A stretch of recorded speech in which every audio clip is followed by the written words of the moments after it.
Hey everybody, welcome to Plat Chat episode 42. I'm pretty sure it's episode 42 that we're on right now. This is going to be a very special episode because I have turned up an hour late to the episode. We are recording at about 10 p.m. Our time. So who knows what we're going to get out of this. I think Johnny's lost his mind already. I haven't said a word, okay? I haven't said a word, Bren. Johnny doesn't like you. Johnny's now being forced back inside, so he's very upset he can't go to the gym. I am upset about that. They closed all the stuff in LA back again, so They closed your apartment gym? Yep. I'm telling you, dude, you gotta get home, Jim. No. You gotta take the plunge. What do you mean home? I barely have a home. There's like a room here, and that's a corridor, and I that's built it. a home gym in my studio. You can do the same thing. You have a garage. Johnny. It's all right. I'm coming to save you. I'll come and pick up those enormous boxes of Pringles very shortly. Half my room is just Pringles, and I'll take those off your hands. I'm perfectly happy. Have you run out of Pringles, Josh? I have, yeah. I just ate my last can today. Oh my god! It was salt and vinegar, and I gotta say, yeah. Look at the tower behind him. Oh That's yeah, like actually, I forgot to add this to the Add tower. that to the tower. I just heard Kurt say that's disgusting underneath his breath. Yeah. I love how it was Johnny's upset that he can't go to the gym, and Josh is upset he's running out of salt and vinegar chips. I'll tell you what though. I've eaten enough to be able to color coordinate the layers of this pyramid as well. Yeah, Geezer ain't got nothing on this. I've been having some terrible sleep recently, where like last night I just couldn't sleep at all until like 5 in the morning. I don't know why. Yeah. I don't know. I don't know why. You've been cracking melatonin. That doesn't surprise me though, considering you slept through our important meetings earlier in the day. Yeah, and you just exactly. Yeah, I slept through a really important meeting today because I couldn't get to sleep last night. They never do. I'll tell you what. No, but that is a first for me though. Is it? When have I ever really slept for a meeting? I always turn up to meetings. Who remembers stories from the Blizzard Arena? Who remembers when we'd have to go in that one day a week to do that production meeting? And Bren would always barely he would either be late or he'd barely make it, and he'd just walk in with headphones and the sandals with the slide. I would always make it on time, but I had a nightmare last night, and just the worst dream you could have possibly have ever had. I was in a field running. You know, you ever get those dreams where you're running all the time? No. You're just endlessly running. They're just trolling you. It's a common dream, right? When you're running away from something, you're being chased by something. And I realized after when I woke up what it was that I was running from, and it was lack of mobile phone coverage. But luckily we live in a reality where T-Mobile is a thing. And he got us. You know, what can I say other than I'm so happy that I've got T-Mobile in my life. I woke up, I checked my phone. Yep, the 5G, it's there. It's working, it's ready and waiting. And I'll tell you what else as well. They have America's largest 5G network covering 215 million people nationwide in nearly 6,000 cities and towns. You know, T-Mobile, I woke up that morning. The first thing I did, check the coverage. It's there. They're ready. They got my back every day. Indoor, outdoor, doesn't matter. So that's another thing I need to talk about as well. Because even better, the nationwide 5G network works indoors, outdoors, covering thousands of miles, while the competition only covers city blocks. So it's just another way, you know, T-Mobile changing the 5G game. So rank up and take your wireless game to the next level with T-Mobile. Visit T-Mobile.com today, and your game and your phone service and everything else will probably thank you. Okay. Really back in. Get us into the Overwatch. Anyway, in Overwatch. Welcome to Plat Chat episode 42. That's true. Actually, nothing happened. Yeah. Nothing has happened this week, but everything has happened because we've got a lot to talk about. We got stuff to clear. This Plat Chat episode, I think, is going to be a meaty one, or at least it was until I showed up an hour late. Now it's going to be a slightly more trimmed down version of Plat Chat. But why? Nobody has anywhere to go. What do you mean? It's true. Well, you can't say that you have an excuse to go to the hairdressers or anything. They've closed. Yeah. All the bars I've got to do a closed, 15 key later tonight. I mean, there's it's maybe literally 9 p.m. anyway. There's maybe 4 other people I do speak to or would rather speak to. So I guess, yeah, this is kind of okay. All right, so here's our first topic. Is Genji busted? I'll open it up by saying yes. Next topic. Yes, next topic. Yeah. But have you seen okay, the people crying about it everywhere? So here's a different way to look at it then. Do we think that Genji is still going to be played next week? He's dodged the hero pool. Do we think we're still going to see Genji? Because I've been thinking about this, and I think some of the main components of what makes Genji playable, or at least the playstyle that we saw, the armor packs have gone. That change has gone through. So, like, there's no more extra health on top of it.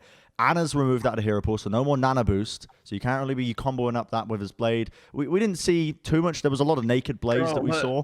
But another thing as well is that there's no Orisa to pull the enemies together so that they can dash through and build up the blades really quickly. Do we still think you're going to see Genji being played? I think so. I think teams are going to try it. It may not be like the prevailing meta by the end of the weekend, but I think you'll see teams attempt it. I think he's that strong. Like, he's that kind of, like, when you watch, I even watched you play Bren, and we know what the Brenji's been in the past. Mate, I have been dominating that. What the Brenji is. And I see you just jumping over like Reinhardt's, just like 3 or 4 right clicks and they're gone. And I'm like, this isn't. Look. I've seen Bren play a lot of Overwatch. I played a lot of Overwatch with Bren. This is a lot of in World of Warcraft they would call it borrowed power. There is a lot of borrowed power going on World of Warcraft. Here we go. This is the new. On Foreheads, we have this meme where it takes like Golden Boy a few minutes to mention Cynthia or like Puerto Rico or Brooklyn or whatever. Well, that's because he's old. It just kind of recycles in his brain the same few things. We're just going to write down World of Warcraft for Matt now and timestamp at every episode to see when he brings it up. Like, I can't wait to hear the Sylvanas reference later when he talks about Toronto or some shit, you know. I watched the majority of the MDI finals this week. Really? You watched the MDI? Why? I did, yeah. Wanted to watch it. Beth probably wanted to watch it. Beth wanted to watch it, and so I was like, hell yeah, I make you do all sorts of weird shit for me, like baking a garlic cake. So yeah, I'll could have gone many places. that really could have. What do you think of the MDI? You know, I thought that it was kind of weird. Like, I found it, the format is pretty good. I sat down and I enjoyed the lower bracket. I enjoyed the times it was set. The final itself, even though it was close, I ended up being less satisfied with because there was way more sloppy mistakes between the Golden Guardians and Wunderbar. So I don't know. It was all right. It was fairly entertaining. I liked the format. I didn't understand what the hell was going on, but I could still keep track of it based on the UI.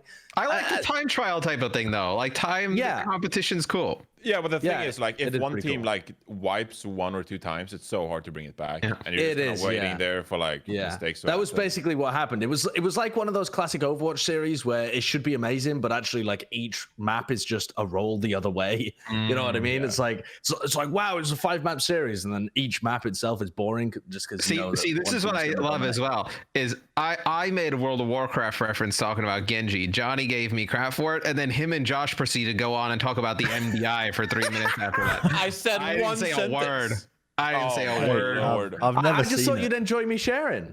I did. I mean, that surprised me. You didn't really honestly. share much. You basically said you were forced to watch it and you didn't hate it. Yeah, I mean that's a positive though. That's about as much as an esports can ask for, though. You know, if a new person if I sat someone down in front of Overwatch and they were like, "Yeah, I understood what was going on," I'd be like, "Jesus Christ, well done." What did you guys think of? Do you guys think Genji's so busted as much as I do? I have even had success on it, and I know that might sound like my normal bragging. That should be the bar. All skill heroes that they make. I have had some outrageous blades. I had like an EQO-esque moment where bullshit. Dude, did you see that clip?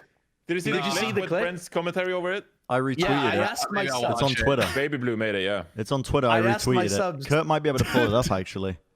I asked my subs to put Bren's casting of the EQO blade on top of my play, and you basically couldn't tell the difference. You can. There's a difference. There's a bit of a difference, all right? Yeah. The big difference was EQO clutched up with his neutral game and then transferred it into a blade. I had a big blade and then clutched up with the neutral game, but pretty much identical outside of that. Yeah. Oh, here it is. So let me watch it. Yeah, I think Kurt's bringing it up on stream as well pretty soon. Yeah. I mean, meanwhile, while we're waiting. Apparently our internet's dying. Oh, well, there you go. Oh, while we're waiting. God, dude. That's too funny. Yeah. No one else can see it, Matt. Yeah, no one else can see it because our no one internet's too can bad. see. Yeah. Okay, And here's my theory of what's Oh going my to happen. god, man, that's so funny. Here's No my way, theory of bro. what's going to happen. Oh, here we go. Here it is. There it is. Oh, dude, Yeah, look, they can our see internet it. is so bad. Oh my god. I think it's Is it the just line lagging? we're on, Kurt. Anyway, whatever. If you guys want to see, you can go to twitter.com/Brencast and look at my retweets. I There you think EQO's roll it over his grave. His Genji play being compared to that. I mean, it's. But I think next week we are going to see teams that have strong Genji players. So here's the thing, right? What makes sense to me is I think we're going to see some sort of variation of like Rhine Diva, Rhine Sigma brawl compositions. Would you agree with that? Yeah. As like the I mean, tank it's line? so hard to shut down a Genji. Like, you watch the Genji go in, and like he doesn't even need armor. Like, he Yeah. just pulls blade, I think- and you need immortality field and a Brig Bash or a Brig Rally to like really shut him down. Like, I watched Toronto Atlanta earlier today, and agilities would just go in with like 180 HP and just like decimate backlines. And I'm like, So well, tell me, you know. yeah. I'm not sure you can do that against Reinhardt Brawl though. Tell me what you because- think of this though. I mean, what is it Reinhardt going to do? Like, charge backwards and pin it? Swing. Tell No, me, but tell just me. like just the swinging damage is so much like reliable damage on. Well, the even you on can the even like Genji. reflect that. I don't think a team would play compact enough for the Reinhardt to have that impact. Like, What if do you're you think of that this? compact, then you can. But you've spread also got out. to like there's no halts on the other side either, right? So like most of what's set Yeah. up Genji is kind of gone now. The armor packs aren't there. You can't play the Ana. Not that Ana was really played outside of Gibraltar, but Yeah. I think we might see the whole two kind of different compositions arise. I think we might see the return of the Ash Tracer, like we saw, but with Rhine Diva, and we may see a sort of brawl comp with the Genji and a McCree because there's no Widowmaker. McCree coming back in to try and kind of deal with any sort of Genji comps or even Tracer comps that they try and come in just as another deterrent with the CC, but consistent damage alongside the Genji as well, just to brawl in close quarters. Well, what do you think about maybe like the Doom Reaper kind of brawls coming back with Doom Reaper, Rhine, Diva, like Moira, Lucio? Though. You need a halt for the Doom, though. Why you just kind of Especially- play with the rushdown and just kind of use the Lucio, just like almost like how the Gladiators kind of play and they just run around with Cloudy and the Reinhardt with the that's Doom Fist and sustainable. whatnot. Dude, that Hey, barely they- works in rank. The only time they win is when they do it, so it must be pretty decent. Hold up, is I this the think- week that Philly are going to play Chipsa full time? I don't think no, we'll see I don't think no, we'll no. see. Is that what I you don't just think we'll said? see Doom because McCree still exists. But then you think we'll see Ash without the halts as well? Yeah, I think you see like Yes. Ash Torb or something. It's just good to have on. It's just good to have on off angles. Like I don't think Torb that is the a dynamite I damage. didn't is- even consider Oh yeah, Torb. Torb, dude. But Torb's a great deterrent to like Genji Tracer compositions, and with no Yeah. armor pack as well. That's actually super annoying. Pushing into a Yeah, tower. but it's just- Reinhardt's pretty good against Torb. You can fire. I think Torb basically even. it's just gonna come down to like whether people play dive or whether people play brawl, and like can the Genji dive kind of stuff beat an I want to see some more Genji. anti-dive kind of comp. Yeah. Some for Genji dive. If whatever people are playing in scrims, if the dive ends up winning out on most maps, everyone will be playing dive all the time. But I don't think that'll really happen outside of like Gibraltar. I think most of the time we'll just be going for some brawly stuff with like Ryan Sigma and then like Ash Torb or maybe some McCree or maybe some Tracer This in there. could actually be a meta where Winston Zarya is decent. Well, some of the If there's APAC a teams have close- been close playing range Winston map. Zarya.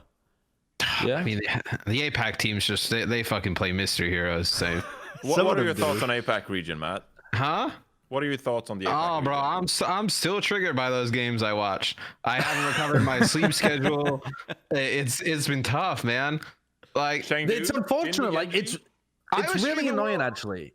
I was Because shooting World of Warcraft and I got angry even just remembering the games again. Matt, I want to give you this analogy, right? Though, because Yeah. you know when you like you've got some new partner, new love, and you're like, oh, I want to introduce them to somebody, whether it's your friends or whether it's your colleagues Yeah. or your parents or whatever, and you're like, you think they're really cool, and they always act really cool when they're around you. As soon as you introduce them to someone you care about, they just fuck up. They just say Yeah. something really dumb, or they just act in a really stupid way. That's basically what we've done to APAC with you. We've been bigging up APAC. We've been talking about how good it is. The 1 week you would go over there and cast it, they just shit the bed. They just crap themselves. Because they don't put me on those late night games because, you know, me and Mitch are prime time. So they usually save us for the real games, you know? So we don't go over there as much as you guys, you know? So when we went over there, I was so hyped. I was like, these matches are going to be sick. I was like, we're going to get the best games all weekend, both APAC semis. And oh my God, they were just dumpster fires of games. But I don't know what it is. Nobody wants to hear me rant. I mean, maybe they do. They liked my rant on it last week in the comments, but I'm not gonna rant on it too long. Well, you actually had an opinion on something, which was nice for once. I talked for more than 5 minutes, maybe. You know, something. You and Bren. This is me and John. This is an advanced version of head-to-heads with 2 webcams where you guys are like me and Josh are the leading acts and you guys are just the hype men on the side, just adding the ad-libs every once in a while. This is my role now. I'm the host. Okay, True. I facilitate the conversation. I get the juices flowing. Would Puckett ever leave in the middle of the show to go get food and not just sit there? Don't give him shit. It's his brand, dude. Listen, it's not even my brand. I'm just hungry. But the point is, it's not my brand. I'm just hungry. That needs to be quoted somewhere. Listen.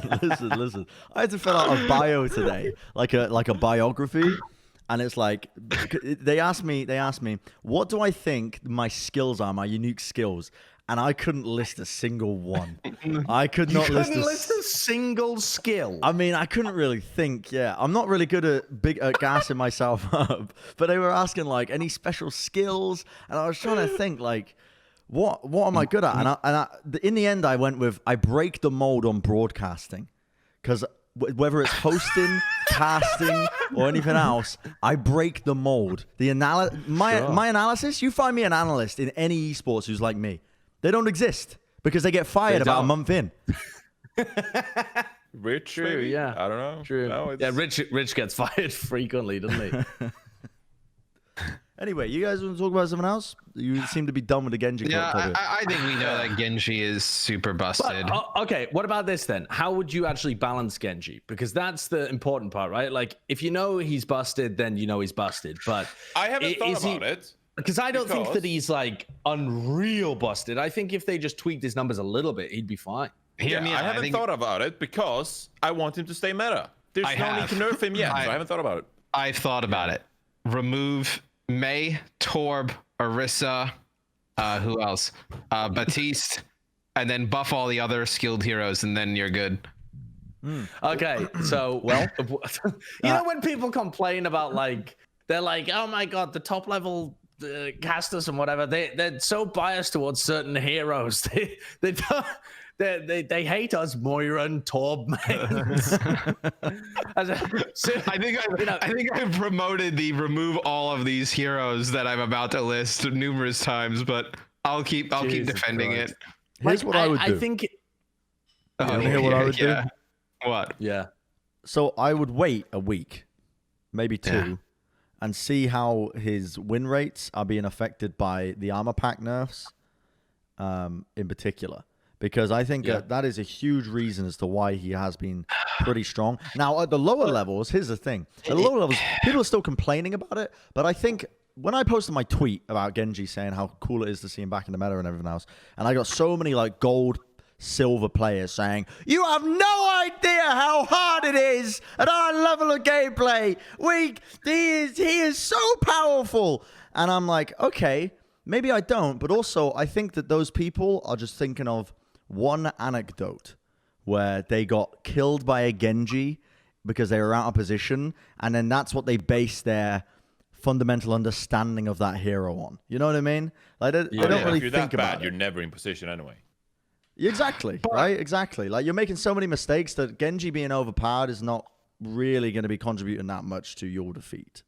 They, if anything, maybe look at the secondary fire. Like, I don't think reverting the deflect would be no. You gotta keep the secondary fire, dude. Well, it makes him so much. It makes him so fun to play. He just murder people. Yeah, I mean, it makes him so fun to play. Did you realize that he had a damage buff as well as having the spread buff? Because I didn't even realize that they had increased his shuriken damage as well as reducing his spread. One of the others, like I actually love the reduced spread. The reduced spread probably would have been enough. The damage came a lot before. No, it didn't. It was in the exact same patch. No, it wasn't. It was. I didn't believe it myself, but wait, really? Apparently, I somehow missed it. And they buffed his shuriken damage in the exact because they same buffed patch. the shuriken damage before as well, right? And it didn't do anything. They tried to do something before. There was like an adjustment to him before that, and then they did this big one. I don't know. And maybe I'm losing my mind. But I don't want to. His shurikens are still like super powerful. I think they just knocked that back by like 1%. I don't want to see Genji go this way though. Like he's gonna end up being Doomfist, where Doomfist they either make him incredibly strong or he's just poo. Like I don't want to see Genji suffer that same. Oh yeah, here we go.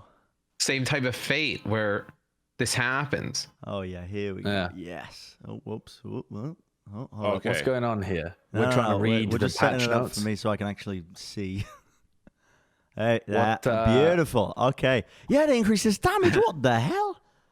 Yeah. So I think if they tick down the damage of each shuriken, Well, how about by this? like 1, maybe how about, 2. How about increasing his ult charge rate, and then we leave the damage in the secondary fire? I mean, they absolutely the damage need is still to. strong. The damage is Oh, ridiculous. I mean, But that's what I like about primary it. brawler of the game currently. Listen, here's my argument. Okay, if you add so much AOE healing, do you see Shofo's post recently about effective HP? Yes, yeah. About the I thought that was introduction, really good. the introduction of all these heroes that AOE heal and promotes the style of clumping gameplay that increases the effective HP. Bro, you got to fight fire with fire. Buff Genji up, buff the burst power, the burst potential. It's the only way we combat goats. Never let goats rise up again. About it. Just reduce I really want us to go back to the AOE Overwatch healing. Classic. Before Overwatch we added all the Classic. heroes. But just Classic reduce some of the Overwatch. AoE healing. Like Moira and Batiste are the main offender. Well, I think Inspire is also a large offender, actually. But if you reduce those, then you're in a much better position. Well, you don't need to I'll buff the just shit add a out of everyone stack else. like what Showfor recommended. I actually kind of think that might be a good way to do it. Like a heal limit. There's an upper limit of how much healing somebody could receive at one time. But that's not the point. The point is that you can just heal everyone on your team at once. Yeah. So even if you only heal them a small, But it also even helps, if you only heal them a small I'll amount. be real with you. It also helps that those healers that can also heal everyone at once also pump out the most heals in the game. In terms of AoE. I've Like, always said Bat, that Brig, Moira should and always be nerfed. Moira, their AoE heals are great, but they also have ridiculous single target heals as well. Yeah, they never should have that. Yeah. That should have always been nerfed. Yeah, but he's just a ridiculous hero. Like his healing is He's kind of nuts. Yeah. insane, and then he has Yeah, damage and he on top of just- it. While just he's two-tap healing, somebody, he can shoot. Yeah. Like, Yeah. hello? Kinda yeah, nasty. I mean, these well, they should conversations leave bore me. Genji. These conversations bore me because to me it's so obvious that something should be done about it that I'm like, just figure it out. No, you tell me I gotta sit there and watch Brig BOP for like 7 months, and then we want to get rid of Genji after 3 weeks. So let Genji get hang out of it. here. Let Genji him hang out. breathe for a little bit. Huh? Did you Let also my, see that? let, Chill, bro. Listen. Leave him Let alone. my Twitch career revitalize itself a little bit, because you know what? I've been playing Overwatch again recently. They brought back open queue. I've been playing the game with like 2-minute queues. I've been pleased with that. Insta-locking Genji. I'm happy. I don't care if I've got a Roadhog as a solo tank. Bring back open queue like he just found out about it. Like we didn't discuss it But a few they weeks added ago. it in the rank thing, and I'll I tell you know. now, your boy is Yeah. on his way back to Masters in open queue, and I know open queue might be a bit of a meme, but listen, this Genji one trick is back in business. Open queue is pretty popular. I think people like just going in, just picking whatever the hell they want. Yeah, it's okay. Did you guys also see on Reddit that post about the slowest team fight in Overwatch League history between Shock and New Oh York? god, yeah. And there was just goats, 12 ultimates, no kills for 1 minute and 30 seconds. on the Solid. last that point of the was bunny. two bad goats teams though, wasn't it? No, it was Shock! more excellent. The Shock? Oh, was it a shock? But it was I thought it was- stage 1 though. To be fair, Stage before they one? actually got Shock good. But depends yeah. what part of stage one. If it was early on, then the teams. Yeah, Maybe, it was when they lost. It just made me angry. I just saw that clip and I just closed my browser out of vitriol. What else Okay. are we talking about today? Let's move on. Yeah, let's move away from Genji. Let's talk about John Spector, our fearless leader. and his playoff announcements. Now, I have no idea where these announcements are. I tried to look for them. I couldn't find them. Do you not follow John on Twitter? I do. I don't know. The Owl fans, what is this? What can somebody summarize? I didn't read it. Basically just talks about how we're doing more tournaments, playoffs, that they'll have some announcements soon, that they're going to give all 20 teams a path to make it into playoffs. That's something we discussed earlier about how important that was. Looking into 2021 concepts, talking about how monthly tournaments and whatnot works for next year, and trying to find a way to make that happen. And then hero pools, and that they plan to take another look at hero pools together with other related format decisions for next year. It's also really interesting, like just right at the beginning, like kind of a throwaway sentence, but he says, the May Melee and Summer Showdown Asia finals were our most watched matches of all time in Asia. That's crazy. It is. It's because the viewership has been, it like kind of fell off a cliff after COVID caused us to cancel matches for ages at the beginning of the season. And it's been slowly building back up with the tournament format, but it's not really gone that far. The May Melee, I think, was the peak of what we've reached so far this season. But the Asia viewership has been huge. I know that it's because it's at peak times, but it's encouraging, and it's the kind of thing that the Western audience doesn't really see, is that there is like a large groundswell of support over there in Korea and China. Yeah, and I think as well, like your point to just viewership in general, like we did a platform switch, and then YouTube and Twitch couldn't operate any more differently in terms of like how content works and like how things are. So I think there's definitely an adjustment period. But the viewership's been getting better for the tournaments, so I don't see a reason to move away from tournaments. I think we can all agree that having meaningful games more often is definitely better. I don't think you need to really be a scientist or an expert to kind of explain that. Just how do you weave that into a longer schedule, like more consistently? And if you bring back homestands, how do they work in those, providing it's safe to travel, etc.? Because you got to think, like the main reason why homestands weren't a thing this year with the original plan is tournaments. The main reason that tournaments weren't a thing is because if you have something like the stage finals, the people are only qualifying for those stage finals max 1 week before. Sometimes during the week or even the day of, you need some kind of play-in to figure out who is actually going to be in the finals. So trying to make that an offline event and flying people out to some like offline final, that would be so difficult to logistically organize. The CDL was doing it, but they were doing tournaments over the course of like a weekend. Yeah. No, and that wasn't. They weren't really having finals so much as we will fly out a certain portion of our teams to this place. It's like 8 teams, I think, and then there's 4 teams that are off, I think. But it's not the 8 best teams. It's just the 8. It's just 8. No, everybody plays in an equal amount of tournaments. Yeah, it's just any 8 teams. But I don't know how that would work for Overwatch. That may be something that's. I mean, I think the format has its positives and it has its negatives. Is there a thing of having too many tournaments? That if you have too many tournaments, all tournaments aren't that important? I definitely agree somewhat with that. Because then they just become. It's regular season games masked behind named as a tournament, right? So how do you keep tournaments feeling special while also weaving in regular season games? I think that's what they're going to have to solve for. Yeah, I mean, you said it was like regular season games in disguise. I mean, I think, it essentially is. With everything we know now, it might even be time for us to heavily reconsider the entire regular season format as a whole. And I agree with y'all that like, it shouldn't just be tournaments every weekend, because I also think that would get boring in the long run. But like, if you're going to change the format, if you're going to integrate tournaments, we also have the opportunity to change how many regular season games and how the regular season actually works for teams in the first place. Like, why do you need a regular season standings to qualify for end of season playoffs if you can have like playoff points or something? What do you like? We can take a serious look at that while we're looking at integrated. What do you feel like the right split is between regular season games and tournament play? I love what we've got at the moment, honestly. Yeah, what we have right now. I think what we have at the moment is really good.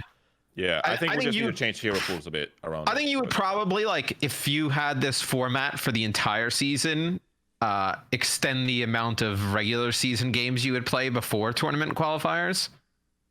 Like, you wouldn't just do 3 games, then a tournament, 3 games, and then a tournament. You would do an extended period of games. Like if you did try and have each team play like twice a week in the 3 weeks running up. Yeah, like if you broke it down into instead of playing 3 games before a tournament, you would play something more like 7. So you'd play 7 games in a tournament, 7 games in a tournament, 7 games in a tournament, and then 7 games and then playoffs. Well, I don't want to. Yeah, well, it's still keeping the 20-game regular season. 6 is more reasonable because it's twice per week, and I think we've seen that teams are capable of playing 2 times per week. I think coaches, they wanted to play more like once though. Yeah, because I remember saying coaches were very happy with playing one game a week, so they could adequately prep for that match instead of 2. But I think, considering, the success of Overwatch League moving forward, I think that's sort of like an argument that doesn't hold up as much, because that's kind of like an opportunity. Like, if we can drastically improve the format of the Overwatch League, I think looking at adding 2 matches a weekend might, be. I would love to know if from the team side of things, if let's say you were in a world where you could do homestands again, if weeks that you had to do homestands, you only played 1 game to be able to focus, you have a little bit extra kind of leeway in terms of travel, etc. But then let's say you still did online matches, and maybe weekends that you were playing online, you had 2 games where you didn't have to travel, you can prep for 2 teams, you don't have to go anywhere, you can play from your own setup, etc., and you play 2 games. If that would kind of alleviate some of the issues, because I can imagine it's pretty hectic traveling somewhere, going back, preparing for 2 different teams, then going somewhere else. Like, if you can only focus on 1 team, if you have to travel the next week, I think it makes it a little bit more manageable. Okay, this might wait. No, what? Go on. I was gonna say something really dumb. Don't worry. Say it. Well, I would propose. Go on, Johnny. I want to hear actually what you have to say. It might be dumb on what I'm about I don't know say. if this makes any sense, because I've spent 5 seconds thinking about it while I heard Matt in the background, which is not a good sign. Yeah, that's how I go through all my consider points. this. But what if you could like pool up the league after the tournament standings, and you get a seed according to your tournament standing, and then you have like 3 or 4 pools, and then those pools play out before the next tournament, and then the seeds of the pools go into the tournament, and you have like repeating seeds from. No, it's a good idea. I actually thought about something like that. The issue is we just don't have enough teams in Asia to really kind of populate that type of format. If the we'll have you start a new team next year. If the teams don't you pick up like Singapore or something. Yeah, you can do one. I mean, I don't know how much esports interest there is in Singapore, but Singapore's a dope city. I don't know. I was just fucking saying it. I don't know. What was I gonna say? Oh, it was something dumb. God, what was it? I'm happy you guys don't have input on format. All you guys. If the teams are like worried about workload from playing like 2 matches, then what if they just removed some of the travel component from it? Isn't that exactly what I just said? I'll be honest with you, Matt. I wasn't listening. Yeah, that was. Is that what you said? Exactly what I said. I was like, they could remove some of the travel components of it and play some games online and not travel as much. Wow, that's crazy. It sounded better when Bren said it, to be honest. We've got the same thoughts. At the end of the day, though, what the format looks like for next year is going to come down to how much the teams think it can make a sustainable financial product. Yeah, like at the end of the day, it's a franchised business, isn't it? So it is about attracting viewership, but it's also having a system that will be able to monetize effectively as well. Because I think teams would love to go back to homestands because they were really successful. Like the homestands, there were people there. I mean, they were the ones that I went to. They were pretty packed. Like everybody was having a good time. I'm sure teams would love to go back to that. It's just how, when. It's almost like a waiting game. How many? Because it would stink to agree to host a homestand, which is like your kind of stage playoffs, but then your team doesn't play. Yeah, definitely. So, well, you need to figure out a system, right? I was just going to say, is there a thing where there's maybe a small amount of regular season games played at a homestand playoff thing. But then some teams now have played more games than others, and how do you make those games up? Like, it's a bit of a...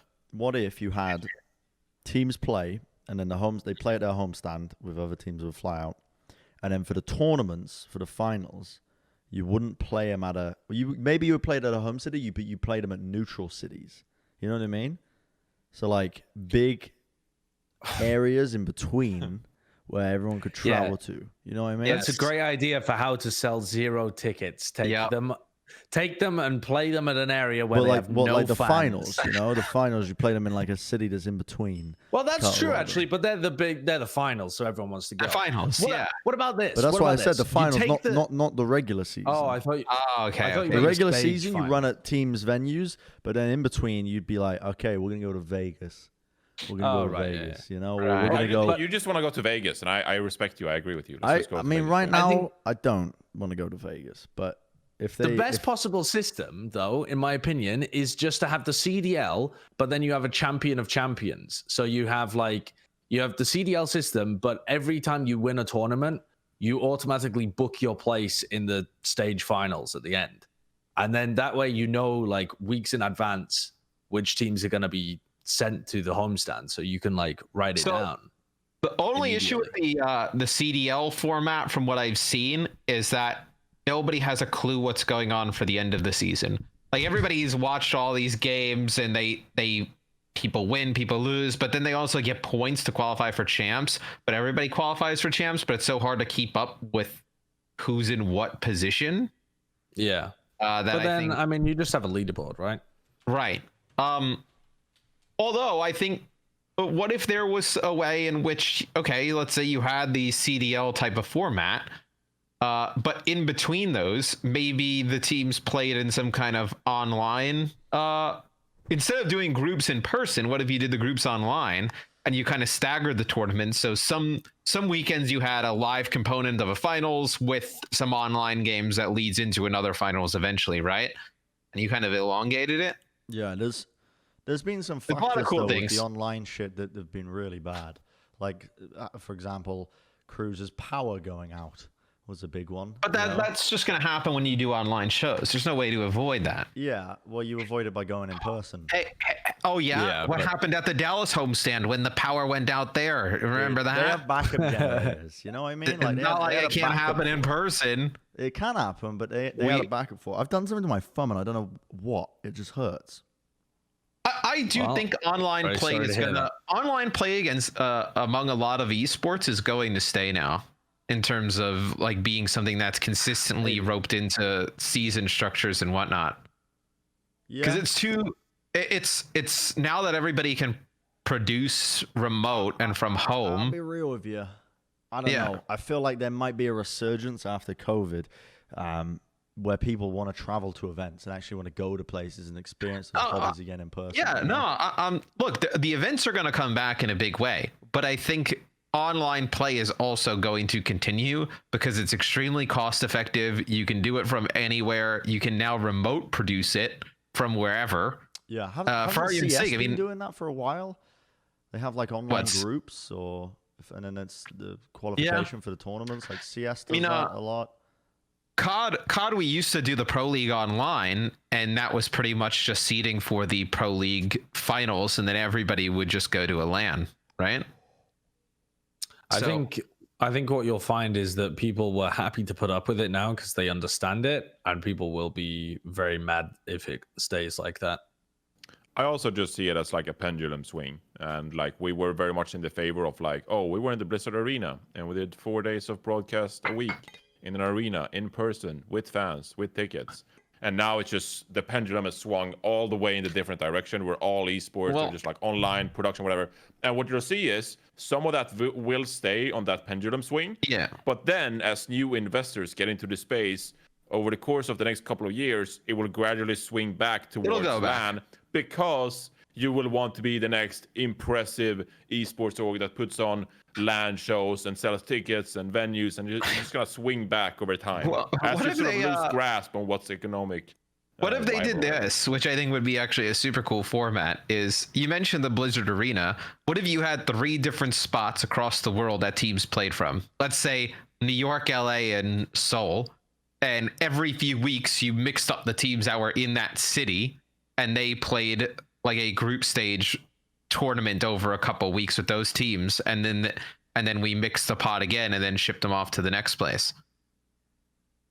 So you That'd have be like kinda a cool. boot camp in 3 cities at once, and then you would Yeah, change like the you have cities. Yeah, like each because you would only have to set up 20 boot camps across all 3 sites, right? Because when teams leave, they can just go take the next one from that person. You can leave them kind of already set up. Right. From a Okay, league so it would just be perspective. 3 consistent cities. And yeah, I mean, at least you would have like the teams make money. Well, you wouldn't be selling tickets. This is in a world in which we can't do homestands. Right. Okay. But you try and limit the negative effects of online play and have some different matchups, right? Where we'd be able to see NA and Asian teams play, etc., and different types of things and not have to worry about ping. Could work. I'll be honest with you, Matt. I'm going to leave it up to more intelligent people than me. Okay. You know what I mean? What was a good idea? Like my brain, I feel like when I overwork it trying to think about potential playoff formats and stuff, the only thing that I come to is tournaments good. And then that's all I want to run is tournaments. And then you just keep then you just keep shouting the same. It's like you just keep shouting the same thing over and over again. Yeah. Anyone want to add anything before we move on? Keep tournaments. Do Hero more. pools. The new thing. Here they are. What do we got? Who are we working with? We got a couple of new additions into the hero pool squad that have been banned for the next 2 weeks. Widow, Orisa, Anna. Can't remember the other one. May. The other one. May. Thank the Lord. This is a hard one. This is the hardest hero pool we had all season. Well, it's What do you mean? interesting because we've seen so figure much out. Orisa comps. You know what I mean? Yeah. Yeah. Maybe that. Wait, is maybe it the actually league. May? How did Yeah, May it's May. get banned? Yeah, Oh, okay. maybe the league saw Fusion's. Did you see Fusion's tweet in all caps where he was talking about playing Orisa? Maybe they saw that and were like, "Yo, we got to give Homie a break." Well, that's why. I mean, I looked at Super breaking the news, and I was watching him last night as well. And I was saying I was in a stream, and I'm a proud Super Timmy at this point because I'm spending most of my nights there. I do like it when he plays the single player games. I will say it was very enjoyable watching him play Resident Evil 4.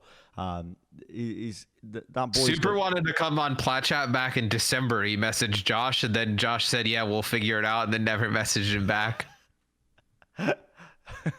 Is Josh We there? should have had him Is he on. I present destroyed him. mentally? Yeah, Is Josh all right? I was thinking about I was thinking about no, not tournaments. I was thinking about cake. I was thinking about cake. Yeah, I was Wait, why I are was you thinking about the player of the week up? Oh, there we go. I was thinking about the meta, and then the meta led me to think about Ben Best, and then I thought about garlic, and then I thought about cake, You and I lost just it in kind of the went off sauce. my What's own going little on? world there. Sorry. Yeah, it looked like you were being possessed or you were frozen. I couldn't tell what was going on. What the hell are Bit we of both, talking about? honestly. What was the original topic? Hero pool. It's like you almost switched bodies with Bren. You had the Bren face on where you're like, you don't really know what the topic is, but you've introduced it and you're just kind of sitting there figuring out where we were. I mean, I had no idea. I don't know Hero what's going on. pools. I'll be real with you, We're Matt. on hero pools. What are we talking We've already talking about? talked about the hero pools, though. We've already kind of talked about a little bit when comps we Yeah, talked we about really- Genji. We have. We've already talked about a meta at the top I mean, of the show, haven't we? If they could just lock Orisa and Megan every week, nobody would have an issue with hero pools anymore. You sound like such a Reddit pleb, Matt. It's just Me? like, yeah, I'm just the gonna voice of get the rid people, of. dude. You I'm the wanna get rid of voice of the Orisa, people. May, nerf AoE healing, Baptiste is Yeah. OP, Moira is OP, ruins I'll the tell you game. what, though. Lame on console. Get it all out. I'll tell you what, though. So I used to hold the same opinions, and I've got that sort of mentality to a degree. I've still got it, but what opened my eyes to it, and I know hero pools, they don't cross over into the game anymore. It's only for Owl. But Yeah. what I thought, wait, is it? There's no hero pools in GM, is there? I wouldn't know. I've never been there. There's no hero pulse in the game anymore. No, I don't think it's in the game at all. Yeah, Yeah. I mean, I wouldn't know. I'm not in GM. But I remember having a chat with Scott Mercer at the finals, and I kind of made a joke, but also kind of serious, being like, so when are you going to be like making a rework to Orisa, you know, asking him like, yeah, and I was like, she's really boring. Like, I just kind of said it in that kind of way. And Scott just looked at me with these disappointed eyes, and he just looked at me and he said, you know, she's actually one of our most played heroes in terms of the tanks across all levels, not just the high levels because she was broken with the Holt and everything else, but at the lower levels, players like playing Orisa. Because you put down your shield and you shoot, and that is it. And you have 45. I get just it. Nerf Halt. They're not using Halt correctly anyway. Just Nerf Halt. Low levels, you guys, you play Orisa. Play Orisa your heart out. Yep. Insta-lock Orisa. Go into open queue. Be the third tank on Orisa. Do whatever the hell you guys want. I played Orisa. I played Orisa goats in open queue the other day. The issue is when a hero like Orisa, who is very strong at the lower levels, also becomes incredibly strong at the high levels. That's kind of the crux of all the issues. Is that like a hero like Orisa has more of an impact than a hero like Wrecking Ball, who has way more mechanical skill needed to be able to play. Yeah, and it comes down to Holt, right? Yeah. Mostly. Mostly. Yep. I mean, also right, the ability to throw your shield wherever. I mean, yeah, Listen, there's a ton of shit we can talk in about. another life, I was almost a game developer. In another life, I was really into game dev as a kid. I used to go to the game conventions. I used to go to the indie game conventions in Birmingham at the NEC. I used to take the train down and go for the day. That's not even a joke. I used to, I actually used to when I was really into like programming and everything else. So I think about game systems a lot even to this day because it's interesting. I find it quite interesting. Here's what I would do if I was in charge of Overwatch for a day. I would make it so that Holt, I think, has a maximum distance before it's usable, and I would reduce the radius as well by a degree or so, maybe not 1 degree, but yeah. So I would actually nerf Holt. Reduce the radius by a degree. Well, not a degree, but you know what I mean. Like radius is distance. If Bren ever became a game developer, GameStop would set up like one of those little cardboard things in the front. And 2 years later, it would all have the same amount of copies left on the shelves. There'd be you don't think people would buy my game? I think people would buy my game. I feel like I got some ideas that I'm an ideas guy. You'd be like that one game from Amazon that got released and then they brought it back into beta. And they brought it back into beta. They how do you do a full release and then be like, let's take it back. Give it back. Matt, I'm actually pissed that you've even brought up the concept of Crucible. I played that game and I went on I'm not normally an angry person, but that game turned me into I was ready to hit something. That game was so bad, I couldn't believe that they released it in the state it was. I had some things to say about that game. Listen, Amazon, if you're watching this, hit your boy up for some consulting so that you never release some hot garbage like that ever again. It was the worst game I have ever played in my life. In my life. From a AAA developer. I could not believe that they had released it in that state. All they had to do is hit you up. You would have been like, you nerf this ability by a degree and you guys are good to go. No, they needed that game needed to be blown up and rebuilt from the ground up. It was just a go on. Yes, Johnny. Bren, you realize that T-Mobile is owned by Amazon, right? No. No, it's not. Listen, I know the ins and outs of T-Mobile, but my heart did skip a couple of beats then. Amazon, Jeff Bezos, I'm talking to you. Johnny just made a joke. Holy crap. Can we just what is that supposed to mean? You made an original joke. Why the hell do you have a whisk in your hand? Where'd you get a whisk from? Don't worry about it. A whisk? Dude, there were so many problems with that game, though. Like, they had built it as a battle royale and just shifted into like a MOBA-esque game, and oh my god, I don't know, dude. Every time you Overwatch people complaining on the Reddit, think about No Man's Sky. Could have been. I'll tell you what. I played No Man's Sky. Apparently, is pretty good now. I watched the documentary. It's actually pretty good. Yeah. Sorry if anyone out there is playing No Man's Sky. It's probably nobody, but Yeah. Apparently, it's really. There's say- been a lot of updates. It's pretty good now. That's what I'm saying. I I've was never gonna played say it. I had this crazy idea. What if Hulk, instead of sucked people together, it booped everyone away? Ooh, like a little miniature explosion. Like Josh is shaking his head. Why? I mean, at this point, make Hulk her ultimate. Why? Yeah, I mean, I don't know. because it's not OP anymore, and it's kind of like a controlled tank. You can boop people off the high ground. You can boop widows. Yeah, that's a good idea. Actually, the thing I hate about Orisa is that she doesn't have, like, all the other tanks have a distinct style. Like, she just doesn't have any. Like, it's just boring. What do you Like, mean? I mean, she has a style. She's a robot. Just puts the shield down and shoots. nah, but like Reinhardt's like brawling with his hammer. Like Winston's like really agile. Like Wrecking Ball can go all over the place. Like, what is Orisa? She just throws her shield out and waits. Like, Okay, but There's just no- because you don't find it entertaining doesn't mean that. This is the point of my Scott Mercer story. Was that no, but listen? You Even can- if I find Orisa one of the most boring characters in the game, there are hundreds of other people who insta-lock Orisa because they can't play Overwatch because it's too fast paced, and Orisa slows it down for them. You know what I mean? But they can keep that, but rework some of the abilities to give her a niche, to give her a style. I'm not saying yeah.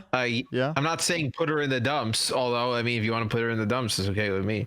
I'm saying rework her to still be fun for those people, and then also have meaningful impact in a different way Josh is at the losing it, highest level. I've been looking at Josh's camera the entire episode, and you've just you okay? You getting enough sleep? Bro, You have nightmares about Verizon, or I just don't care about balance. Like it in my opinion, it's some of the most boring shit in the game to discuss because Really? because I can't affect it at all. Yeah, you Nothing can. I say makes any difference to You it. can. And no, I can't. Don't tell me that I can. Proven It's that if absolute we horse complain shit. enough here on Plat Chat and the people in the comments upvote the video enough Yeah. and get it high up on YouTube, that there our will be ideas become a changes. reality. You go back to the Yes. previous Smash Snapchat that like episodes. button. You go back to If the you previous smash the episodes. like button, it can happen. Listen, Yeah, you, we at some point said give Genji a Glock, and they did actually give him a Glock. It's now his right. Just his right click. Yeah. Listen, Ripping people in the head. anything that we say on Plat Chat eventually becomes a reality. Hey, we said give tournaments at the beginning. We have tournaments now. Huh? We can There make you go. this happen. It's almost like we work for the league. But also the reason that I don't really like balance discussion as well is because there's so much more that goes into it than most people understand, and so most of the comments are just like meaningless, or they're just complaining without offering solutions that would be reasonable in any way as well. Like you can't wind back the clock, you can't actually delete heroes, you can't do a range of different stuff. So Here's at the how end it of the day, works. it's, They'll never it's almost like screaming into the void. It's like, They'll never delete a hero. No, well, of course not. unless like Overwatch 2 and they decide not to take some of the heroes, I could see that. I'll tell you what mean, they could do. They did delete Genji for like 2 years. I'll tell you what I thought they might do, because Brigitte was so hated, was I thought they might, with Overwatch 2, like, do a time skip and make Brigitte Reinhardt. You know what I mean? You know, they're not the same person. It's not a No, time. but like, travel. but the kit would be applied, and they would just retire Reinhardt. Like he would be an old man, or maybe a new he would have hero. already died. And Brigitte would become, Give Ryan Inspire, bro. and then Brigitte would become Reinhardt. And then this you thought this would have gone over well with the fans. Hey, instead of getting rid of Brig, let's kill off Reinhardt. No, I who's like never said kill off. But Well, maybe where did they he could. go? Maybe they could add in a Put him in a new. nursing The home. ghost Where of did he Ryan. go? Yeah, Maybe where they could did- add in where did he go? a new Reinhardt hero where he's like, instead of being 60, he's 80, and he's a little bit more frail, so he can't be holding up the shield. But they turn him into an off tank or something. I don't know. Give Reinhardt a walking stick so he can prod the youths, and give Listen, Brigitte all I'm saying Reinhardt. is- No. I don't agree with this at all. No. But this was my. You see where I'm coming from here. So you don't upset the fans. You don't upset the see where you're fans coming who from. like to play You Brigitte. want to put Reinhardt in a nursing home and make Reinhardt Brigitte. I don't see where you're coming from. No, I'm but sorry. No, listen, I don't. Because you remove the concept of Brigitte from the game, right? This idea of like armor and giving her armor, which they've already kind of done. They've peeled her back, so that's well and good. But this was, I had this idea way back when Brigitte was really powerful, And I thought they should just make Brigitte older, make her Kit Reinhardt. So she's just a female Reinhardt, you know, because she was his apprentice, and now she's been brought up, and now she is a Crusader or whatever. Yeah, I actually think you make a good point. I think for Overwatch 2, they should get rid of Ashe and McCree, and they should have a storyline where they have a child and just merge the heroes into one. But you see what I'm coming from? Sense. Maybe Overwatch 3 they do. Maybe he's a cyborg. But maybe Overwatch 3 they do this. Like, I don't know. Winston is basically playable, but he's like an old grizzled gorilla, and he can't really do much. He's lost his mind. Somewhere Scott Mercer has seen this via somebody else, and someone's linked it in the company email. Threw his computer off his balcony and was just like, "What in the world?" You know what I always come back to whenever I think about balance discussions. I always come back to me sat in our apartment cleaning up the cardboard, the last vestiges of the cardboard fort that XQC had used, and I'm sat on the sofa. And I'm like, all right, okay, good day's work. I've been very productive. No, wait, there's Johnny, a fee in it. Johnny, what have you been up to? And he's like, Johnny, to be fair, I'm not saying that he didn't clean up the cardboard. He did the majority of it, but he's taken a day's break and he's been typing up an email. And I'm like, oh, Johnny, what have you been up to? And he's like, oh, I've been typing up this busy email, giving some advice to the developers, just giving my feedback. And I'm like, oh, that's really interesting. That's really interesting. He's like, yeah. I think they should make Reaper fly. Give the context. Give the context, you asshole. I can't remember the context. All I remember is being sat there and you telling me that Reaper should be able to access high grounds by flying. And I'm like, Reaper was one of the worst characters in the game. We had Goats meta, and I was so fed up to make him fly.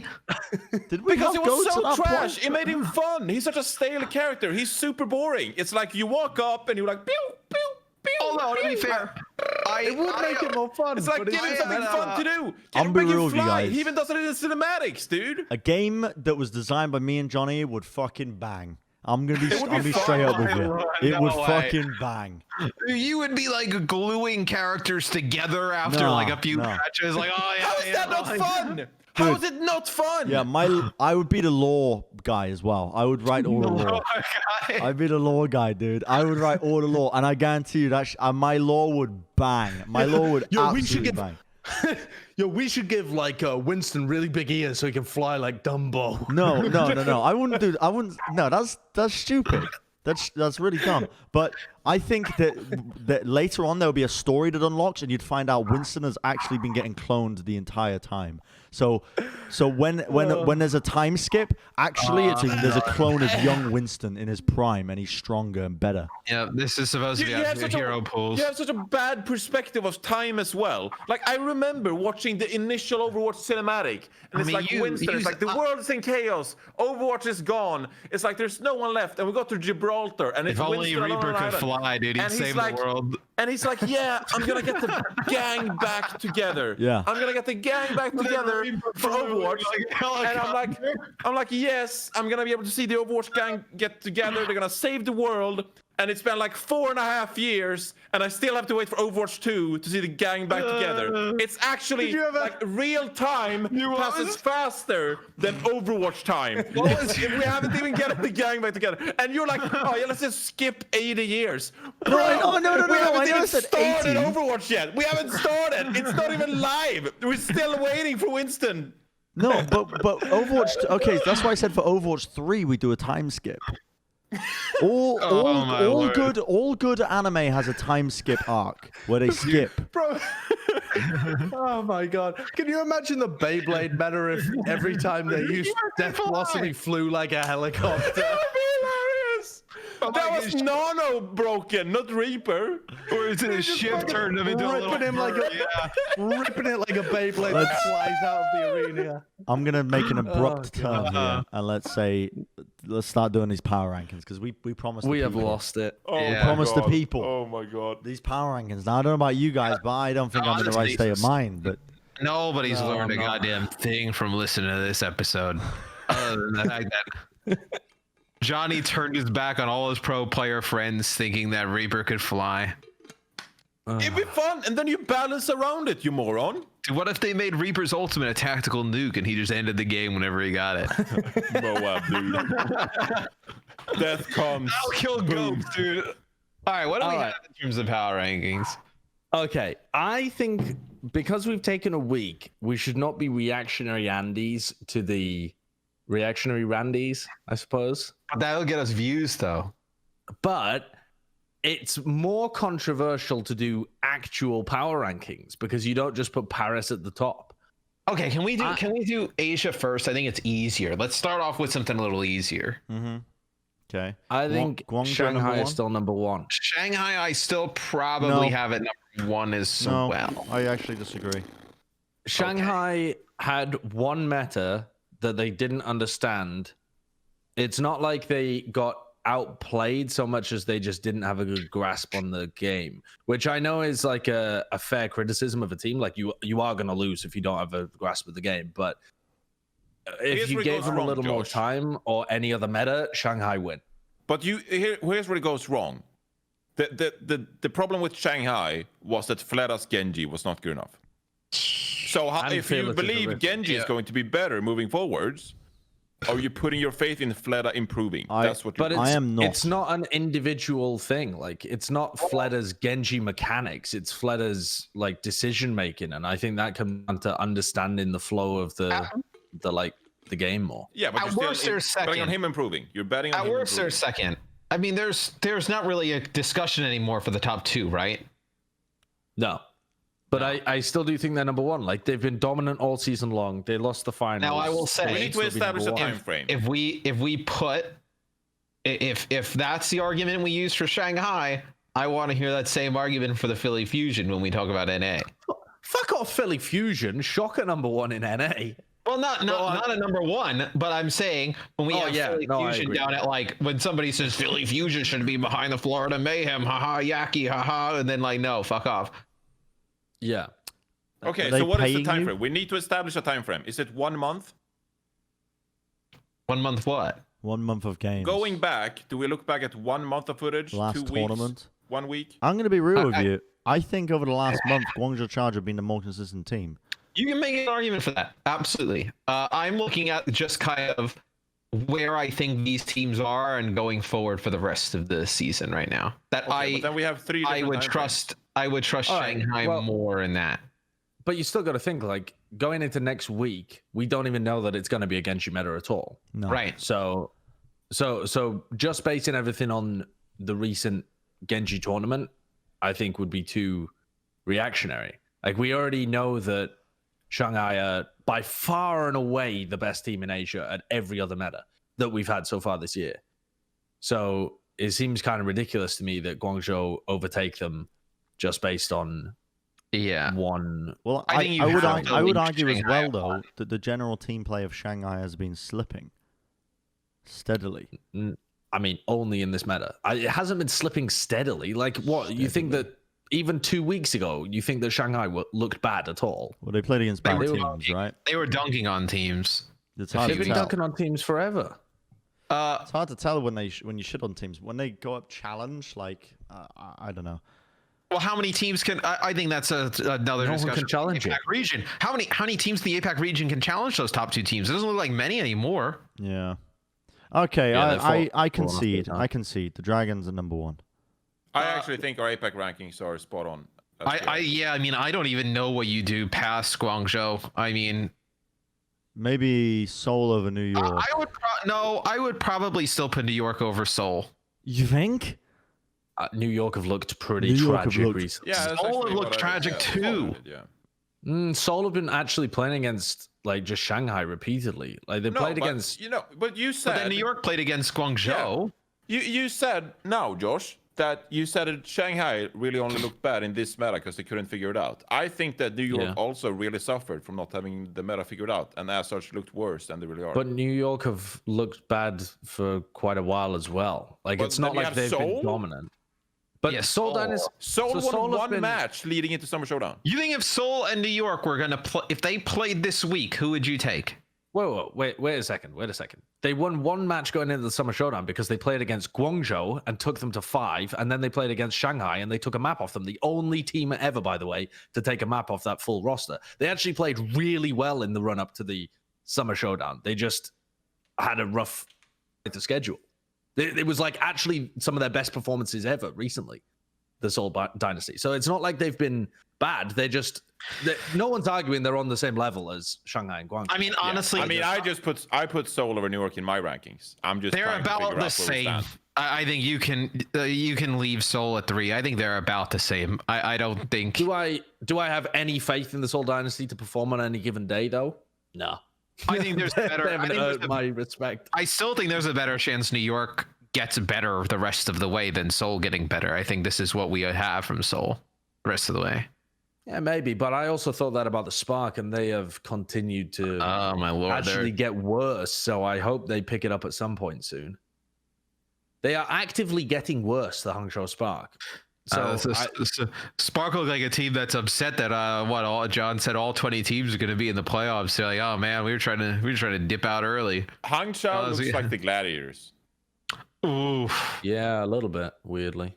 That's like shots fired in both directions because that's just no bueno. But yeah, I would reviewed Gladiators today, and I've never been so upset. The APAC power rankings look alright here.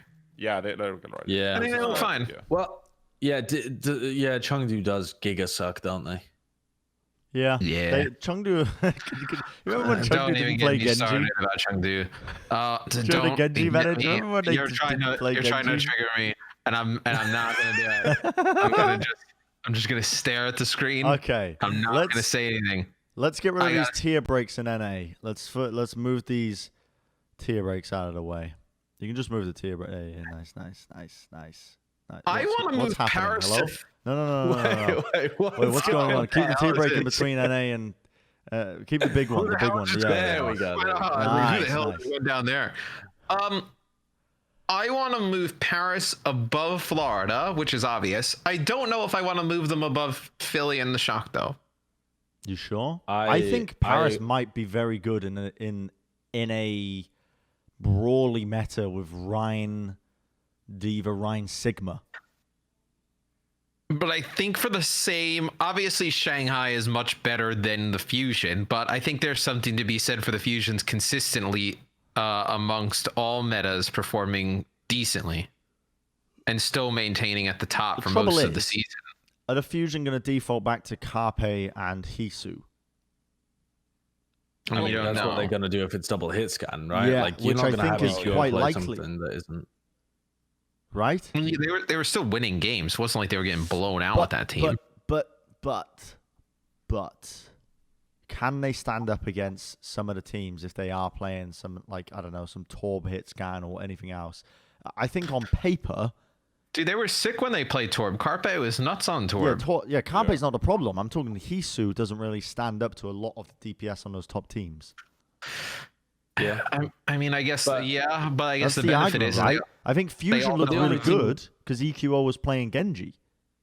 Right, but they also have EQO and Ivy on the roster. If any of that kind of goes sideways, like, you think one of those guys will be good? I don't think we'll see Hisu back now when EQO could play the Genji. I don't think I don't think they'll bet on that. That's the best shot. Depends what the meta is. Philly is still they're 17-2.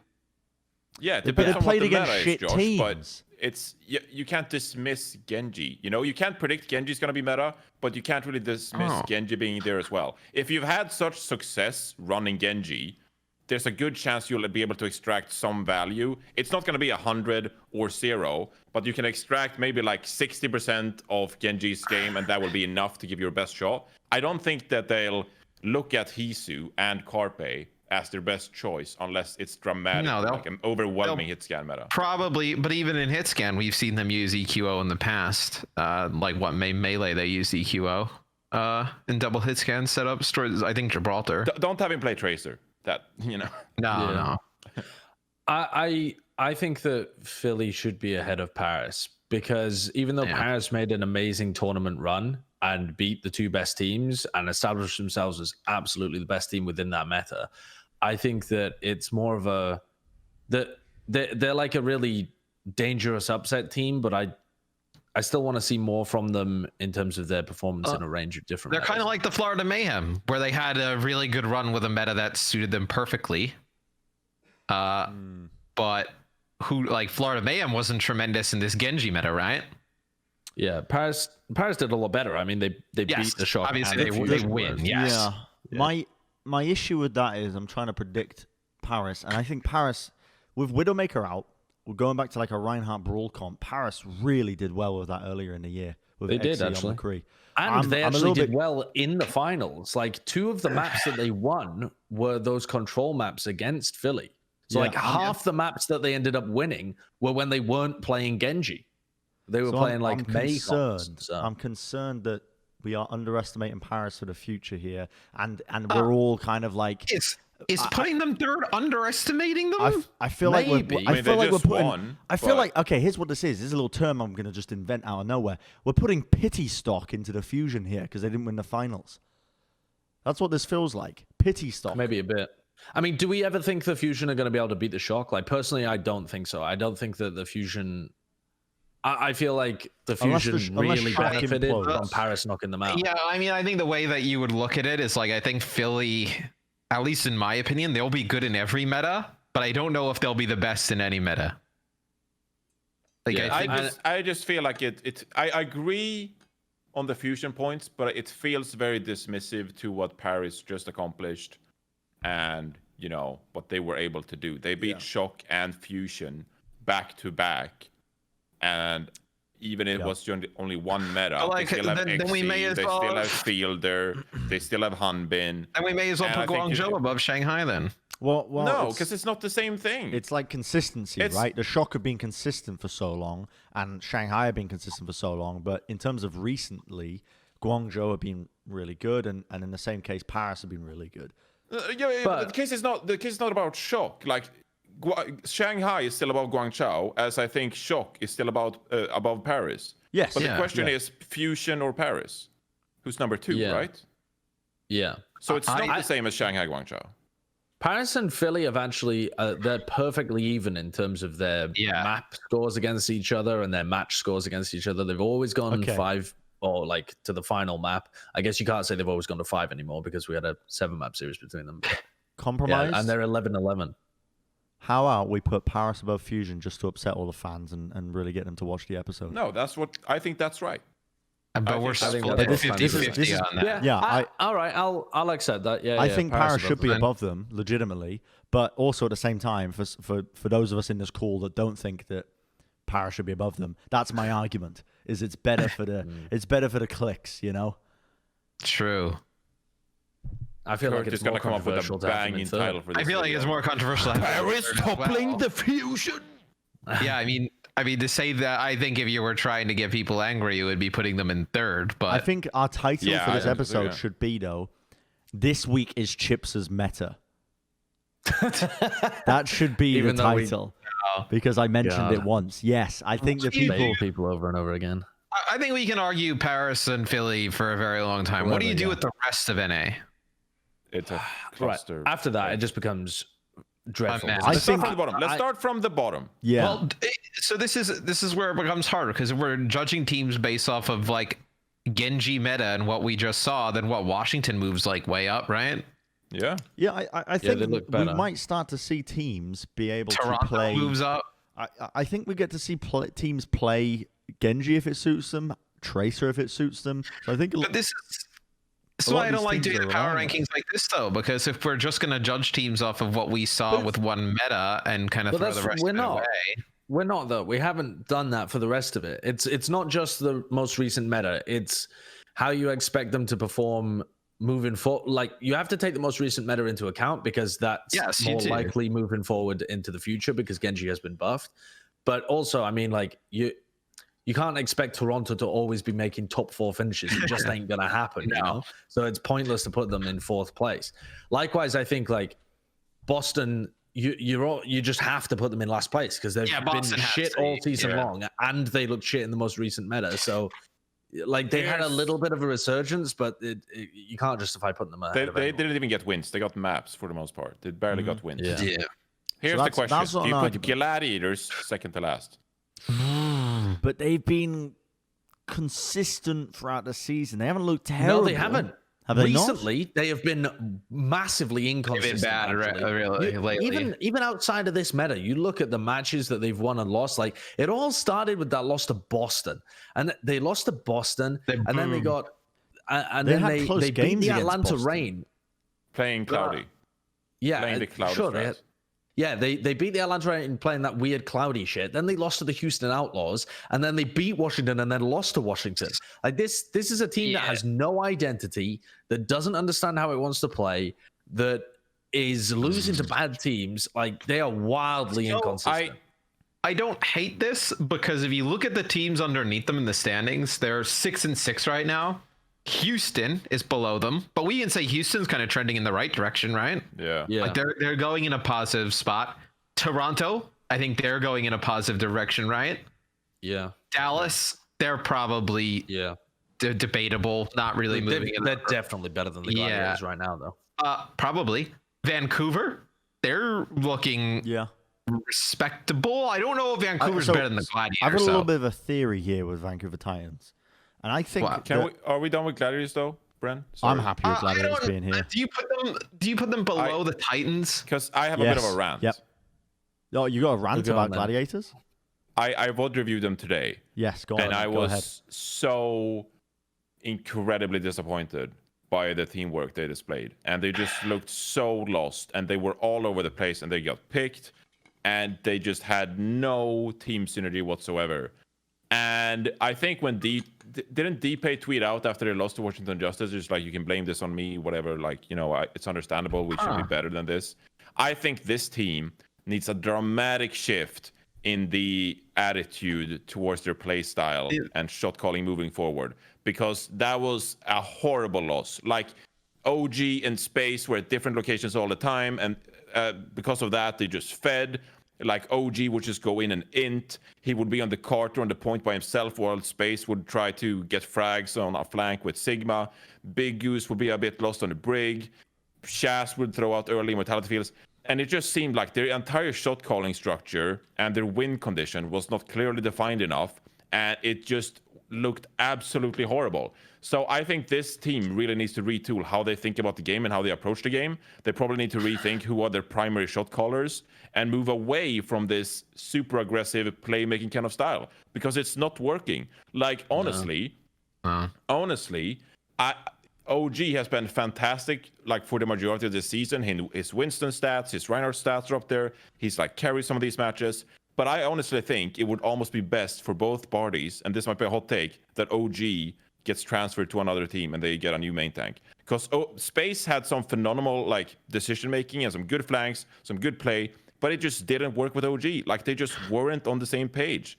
And I think this team just needs, like, a restructure in terms of, like, their shot calling and, like, who they listen to in those moments, because it just looked so off. And I couldn't. Not much helps besides a reset button. I think everybody here thought the Gladiators would be pretty good going into the season. I thought they'd be poop. Really? I am not getting dragged into this. I thought they'd be horse shit. I didn't understand why everyone was rating them really highly. The whole time, did you not hear me ranting about Mirror and Jaru? You never said that. Okay, you said like 10-11. Didn't you say like 10-11? Yeah, I said you didn't have them at the bottom of the standings. Yeah, I mean, not this bad. I didn't expect everything to go wrong for them. It just seems like it's they seem like a team that's in a free fall. Something interesting I just want to mention, as it just kind of broke on Twitter like 4 or 5 minutes ago. Okay. Crystal has been signed by the Guangzhou Charge. What? As currently he's going to be.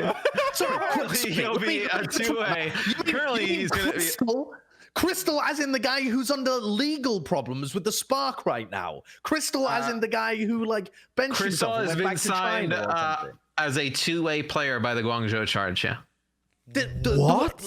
Literally the same guy that the Spark were threatening legal proceedings against in their Twitter. That they said, as a 2A player, we're giving Crystal a fresh start, which we believe everyone deserves, and an opportunity to prove himself a committed professional and a good teammate.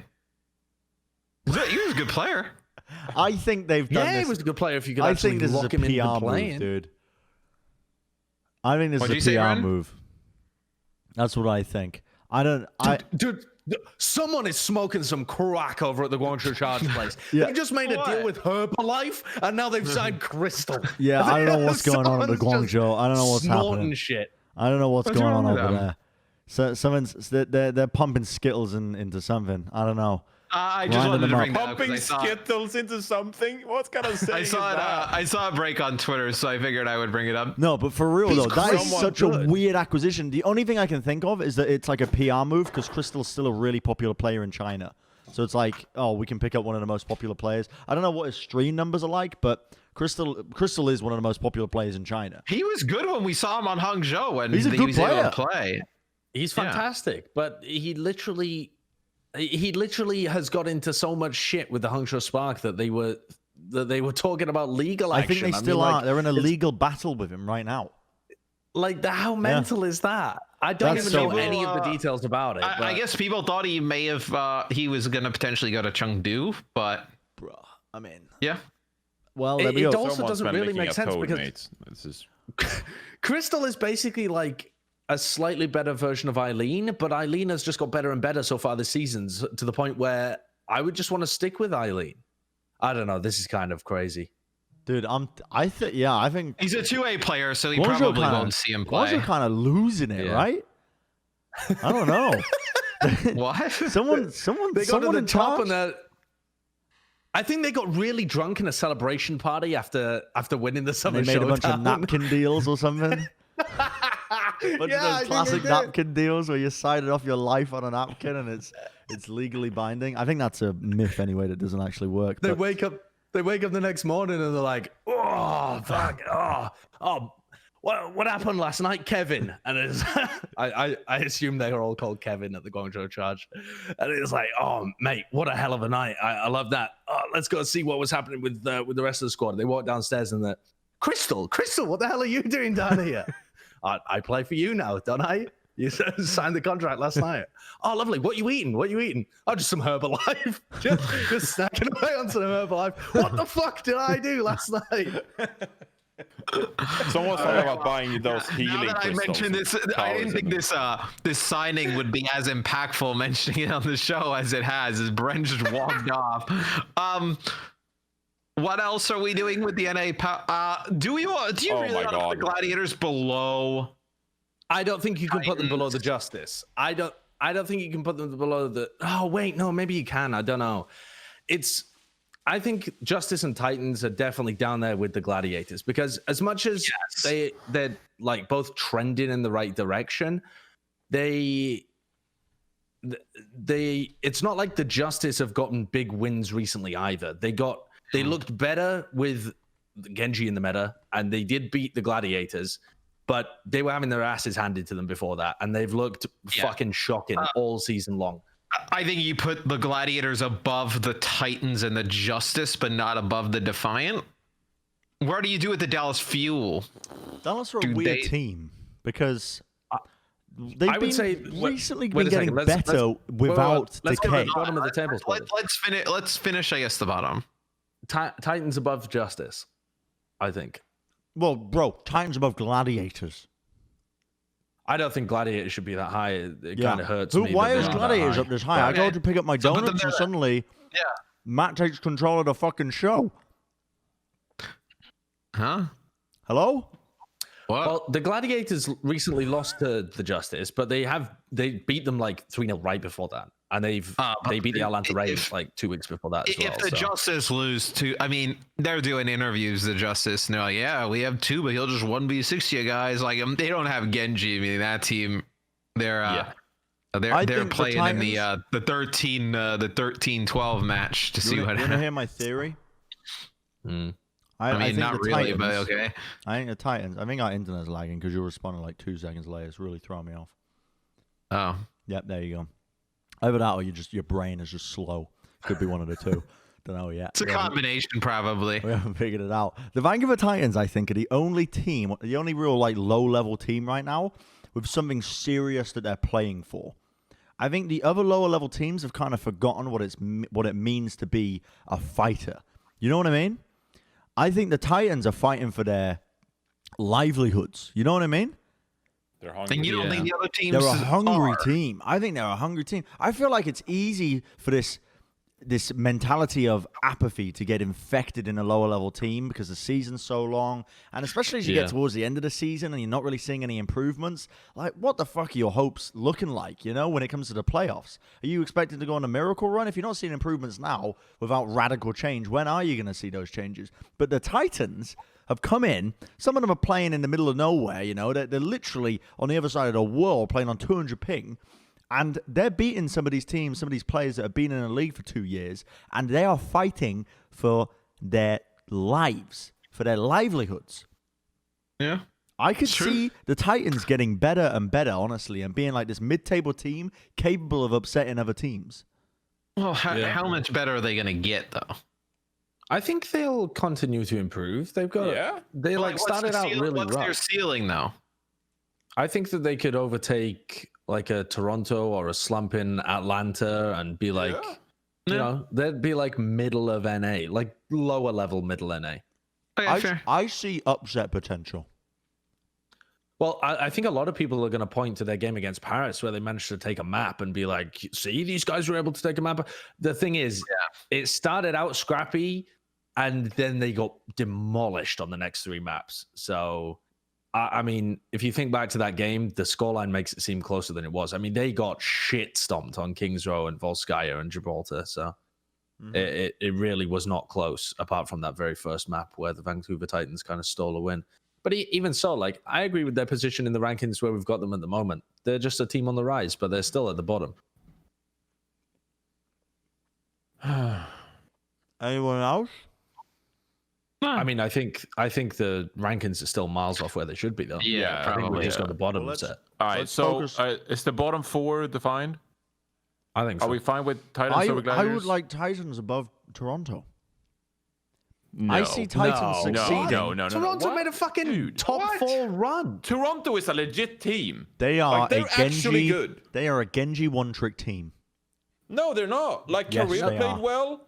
I think that Numlocked and Nevix actually had some decent like shield management. I think double Numlocked is a shield fantastic addition. Edison is a fragger, and I think he was only hindered by the fact that he couldn't play Genji as well and got shut down in what he could do in this meta. I mean, wait. I talked about the rain. Yeah, now. you're talking about the rain. But Yeah, even but still, point I to think, Toronto still but stands. I don't know. I feel like the potential for Titans is higher than Toronto. Yeah, the potential might be higher, but you haven't seen it, so chill out. Pump the brakes. You also put Hang Chao at like number 3. And Toronto and other metas, although they haven't like had tons of wins, they've always played people competitively and tough. Like, they're not that far off, I don't think, Toronto. All right, look better with Numlocked as well. Yeah. My brakes have been settled. But I think here's the question. I think you put them above Atlanta at the moment because they beat Atlanta, and Atlanta are just fucking so disappointing. Like, so disappointing. They still have not won a match where they lose a single map. They have either 3-0'd or lost. Like, how bonkers is that? They couldn't even beat the Toronto Defiant in the Summer Showdown. What do we do with Dallas and the Outlaws and Valiant? Do you like their positions? No, I think that both Florida and Valiant need to go way down the rankings after they proved that they could not perform once Tracer couldn't carry. But I think more interestingly, Dallas Fuel really impressed me. I don't know whether that's like a crazy hot take, but Dallas really impressed me in their game against Paris. I know it was. I think really impressed. They impressed me too, but not really. Yeah, but considering they went out before the quarters, they impressed me. Do you put Houston above Valiant? Yeah, Valiant shit the bed recently. They looked I'm bad, and they're having internal difficulties, and so I don't have faith in them for the future. So I would probably say, do you move the Outlaws to the 4th spot? I personally think it's between Outlaws and Dallas for the 4th spot. I really like the Outlaws currently. Yeah, I'm really not like the Outlaws. opposed to that. And I would probably put Dallas above Valiant, but lower than Florida. Do you put them above Florida? That's a weird one. how do we feel about the Florida Mayhem here? Because I can sort of give them the card of like, hey, you didn't play great in this Genji meta. I know Sideshow talked a lot about like lessons learned from their previous Houston series. I still think if we have like a monthly data range that their performances in the past have been so good with Gargoyle, Gangnam Jin, BQB. I think it's. I'll take it a step further. I'll take it a step further. I would predict Florida. Dallas is not going to be above Mayhem. That's some React Andy shit. That's some React Andy shit. What I said was put Florida, Dallas above the Valiant, but not Florida. Listen. Think about the future and what meta we're going to be seeing, okay? Yeah.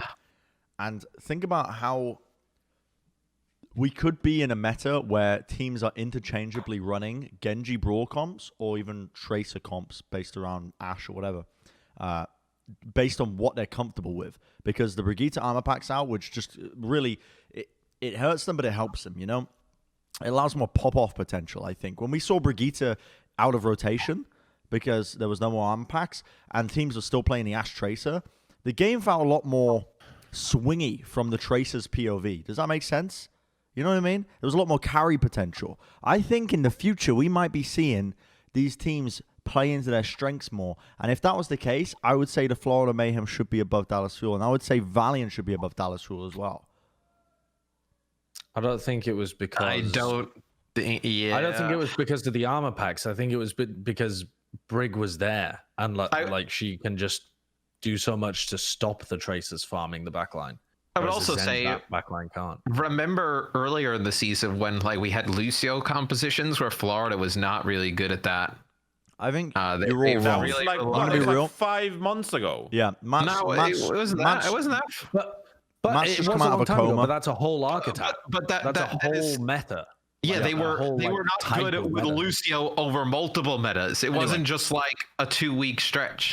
I don't want to just skip by my point here about the Tracer being shut down because of the armor packs. I think, yes, Brigitte is a deterrent to that kind of flanking playstyle.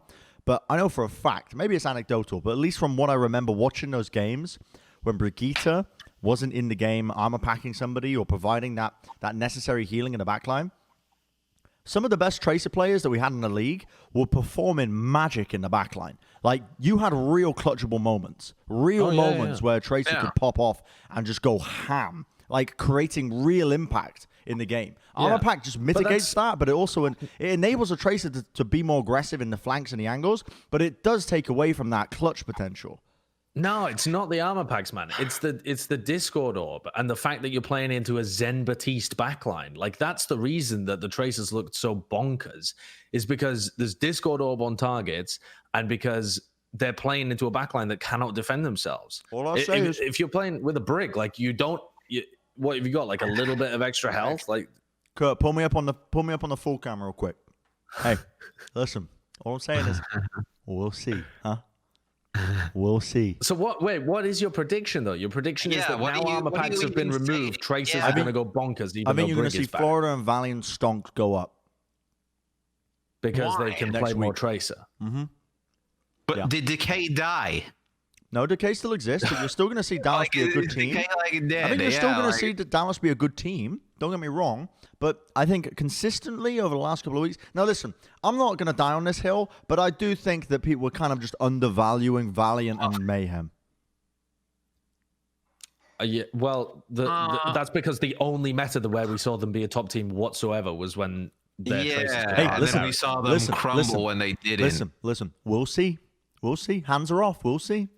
I mean, using data from like previous stuff we've already seen, we kind of have already seen. I mean, I don't know what you're planning on seeing. We'll see. Well, I think these rankings are, pretty good because I think they're fine right here. I mean, I'm okay with it. I still think that Philly should be above Paris, but I mean, we're not going to reignite that conversation. I almost think Florida should be above Houston, but I mean, what? I don't see how you can justify that when like Houston took them to 5 in one meta and then they beat them in the next. Well, I mean, it was pretty similar, man. It was the same patch. No, it wasn't. They were playing like vastly different stuff. I mean, just because it's the same patch doesn't mean it's not the same meta. Florida just didn't play any Genji. Yeah, they both started playing Tracer comps against each other instead. Like, which is where you think Florida are going to be their best, and it was where they lost. So I don't see how you can how do you think Florida are going to overtake Outlaws? Hydration's actually looked quite good on the Orisa, which I could see. Yeah, and I could see the Outlaws getting a lot worse if Rush comes back, but that also applies to Florida. So it's like there isn't really any. I don't know unless. Dude, unless Outlaws just fall off a cliff, as they absolutely could, because Valiant it's Outlaws. put Gig back in. They could fall off a cliff. I think that as a collective, Houston Outlaws, yes, they did beat the Florida Mayhem, and they probably because of that deserve to be higher. But I think we shouldn't sleep on Florida Mayhem's individual skill, because I genuinely think Gargoyle has had a really impressive year. Yeah. I think if you look at, actually, I'm not completely sold on Yaki's Tracer. I think he's a bit too pokey, whereas you see someone like Shax just like pop off and be incredible. Like it's different styles and plays into different. Best Tracer in the world, maybe.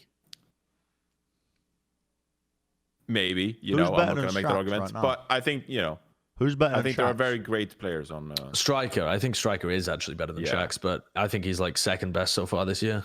Is Decay better than Shax? Equal, same. Don't know. I think Shax might be a bit better, but it's hard to say. All right, I'll settle with this.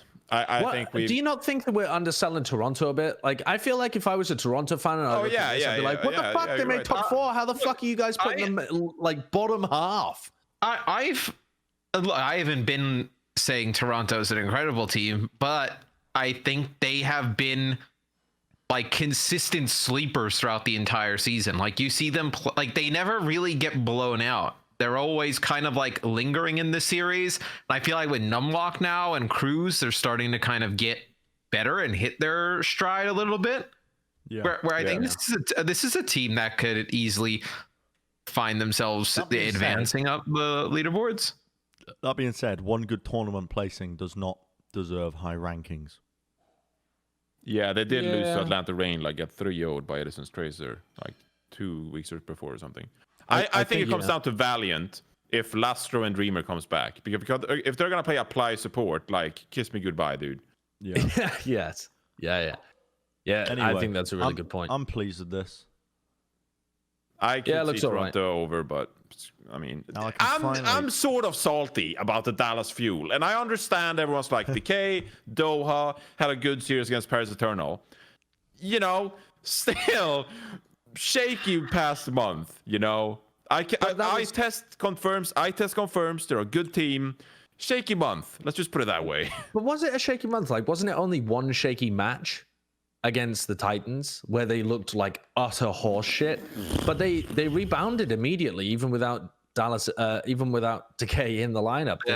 They slapped around. Wait, who did they play? Toronto. They beat them 3-0. And they actually looked like they had pretty good team coordination. Like, straight up the next week, Onigod and Doha. Remember the arguments we were having? We were saying if they look shit this week, then Aero's going to be in a lot of trouble. And then they didn't look shit. Yeah. But I feel like Reddit Dallas actually, like, if you ignore the obvious outlier of them getting boomed by the Titans, which was just so much worse than anything we've ever seen from them. If you ignore that, really, the story of Dallas has been a team slowly getting better with like 2 carry players, but they are slowly getting better. You might be onto something. I don't know if I completely buy in on that, but I can see it. You might be on. I wouldn't say this is where we have to. Has it been a successful Dallas Fuel season? We're all not going to agree. I think this is fine. Yeah, this is final. We've settled on it. Good job, team. We had some arguments. We would have made some changes. Now I want to talk about this donut that I've just literally. This thing is the densest motherfucker I have ever ate in my life. I think it's like bread. Like it's like bread. But isn't that the point though? It's not a donut. This thing is like it's thick. Let me bring this up to the camera. Dude, I watched Josh's cake video, and he didn't even make a cake. He just made a circular thing of garlic bread. It's not focused. It's not focused. I mean, it just looks like a normal donut. How many donuts do you have a week? In all the video games? He might be. Look, man, he's just Look at his the mold or whatever. All he's done though is put his bicep closer in order to thirst trap more effectively. I saw Jaws thirst trapping as well. Yeah, I saw that too. I put out Did my you see tweet. that? Topless Jaws on Instagram. All these guys on IG Look just how dense putting this work is. off at us. What? That looks that's like a pretty good donut. dense. Yeah. Looks nice though. Dude, this Yeah. thing, I've been eating this. And I'm struggling to get through Jaws it. was doing the typical pose as well of just like. Yeah. Love to see it. Love you, Jaws. I walked up to the camera, and I just hear Kurt say, because he knew he had to focus the camera and refocus it. We love you, Kurt. Yeah. We love you, Kurt. You're doing great. Brad not as much. Yeah, but so anyway, Kurt's you guys doing are talking great. about thirst trapping. Listen, it's a new wave. I got a house on it. It's this new wave.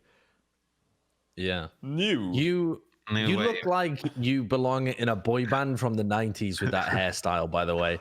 Like if you took a picture of yourself and you had told me you were part of like 98 Blue degrees, or dude. fucking 98 degrees. Him and Nicholas Shea, bro. I don't know what to do with my hair. It's so long. It's actually so long. I don't know what just to do with it. go bald. Nah, don't do that. Yes. Imagine the both of you guys casting with both of you guys bald. They'd be like, who the hell? Nah, not after The them. egg crew, dude. The egg crew. True. You want to talk about the predictions? Yeah. Oh yeah, I forgot Do we'd it. done Oh predictions. shit! Yeah. We haven't done predictions for a while. So let's start with the first match. I think it's Houston-Dallas.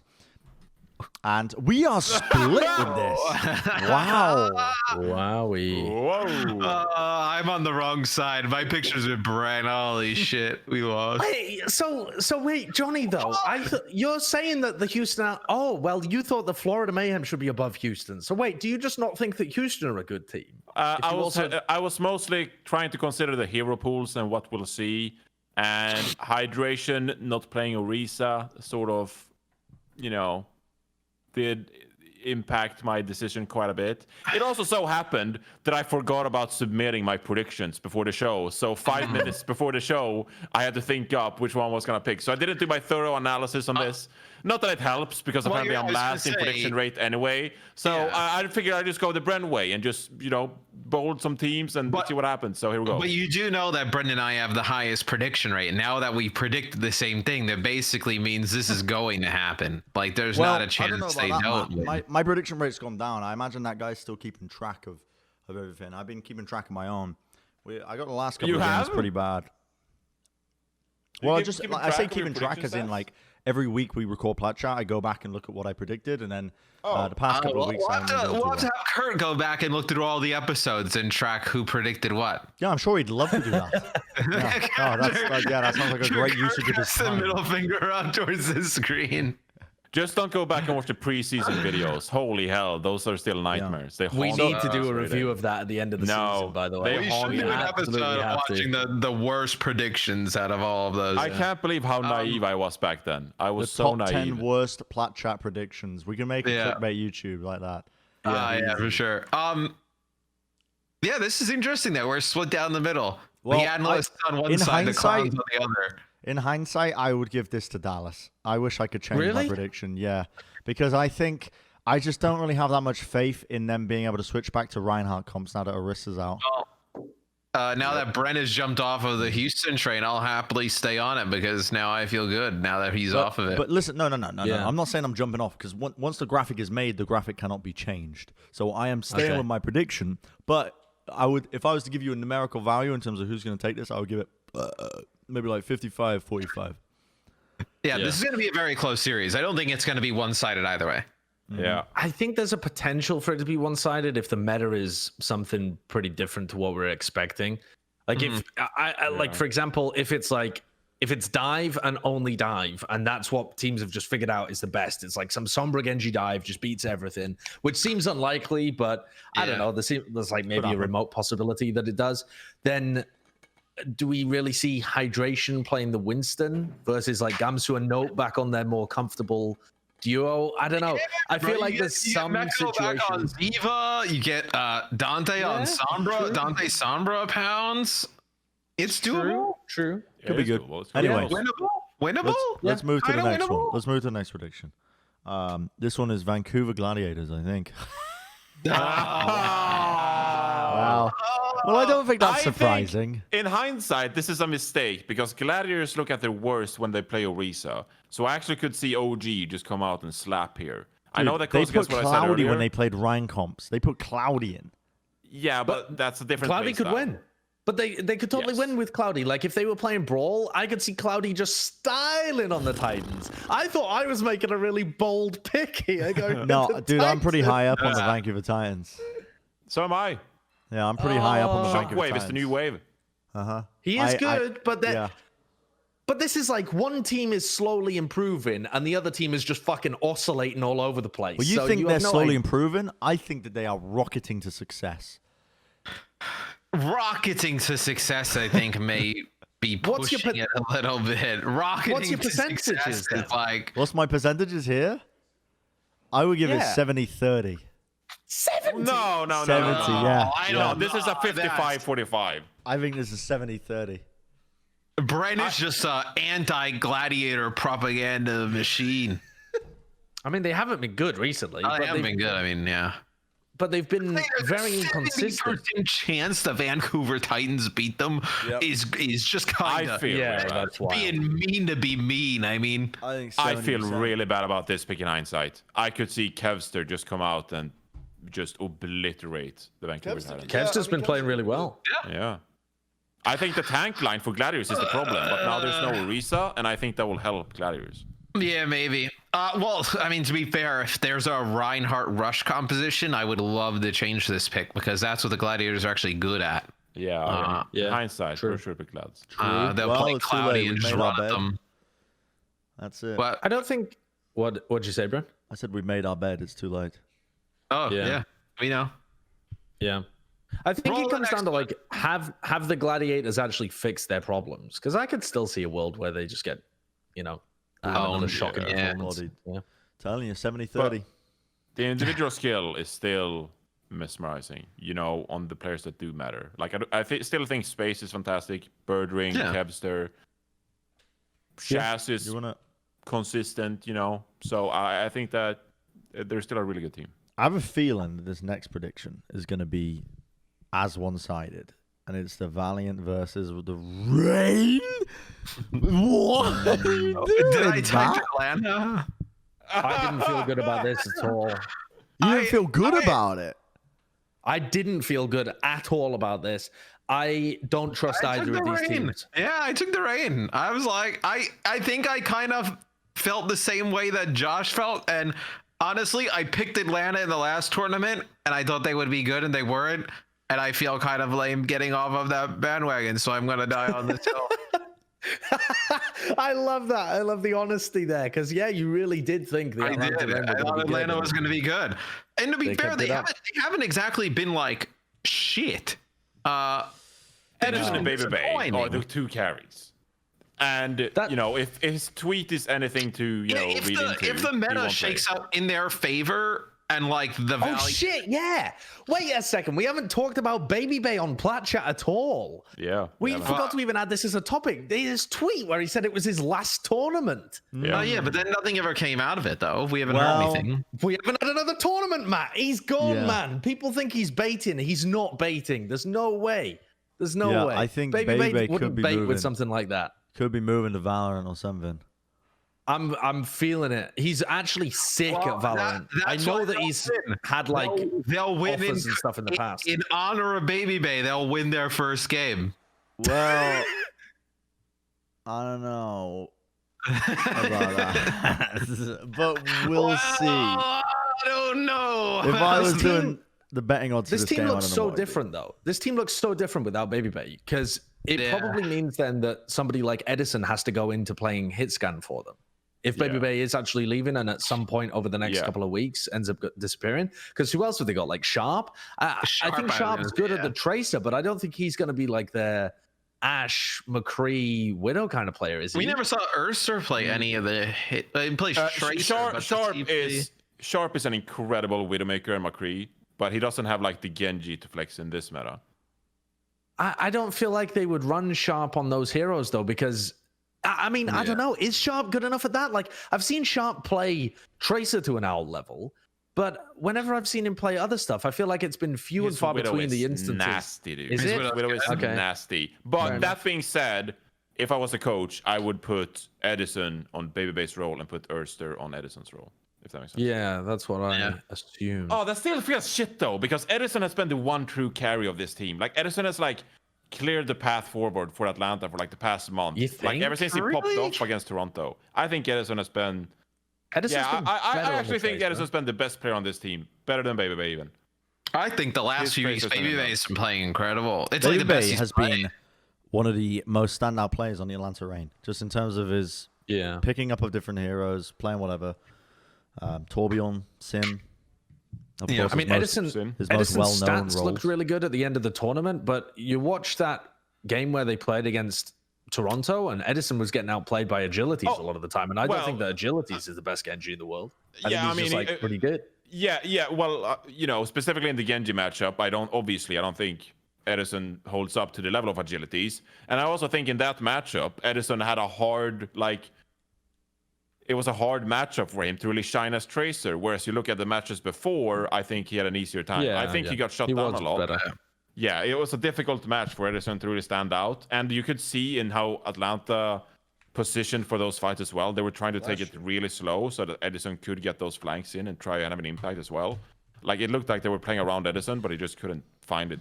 But I think that was largely part of the meta and stuff. So, I don't know.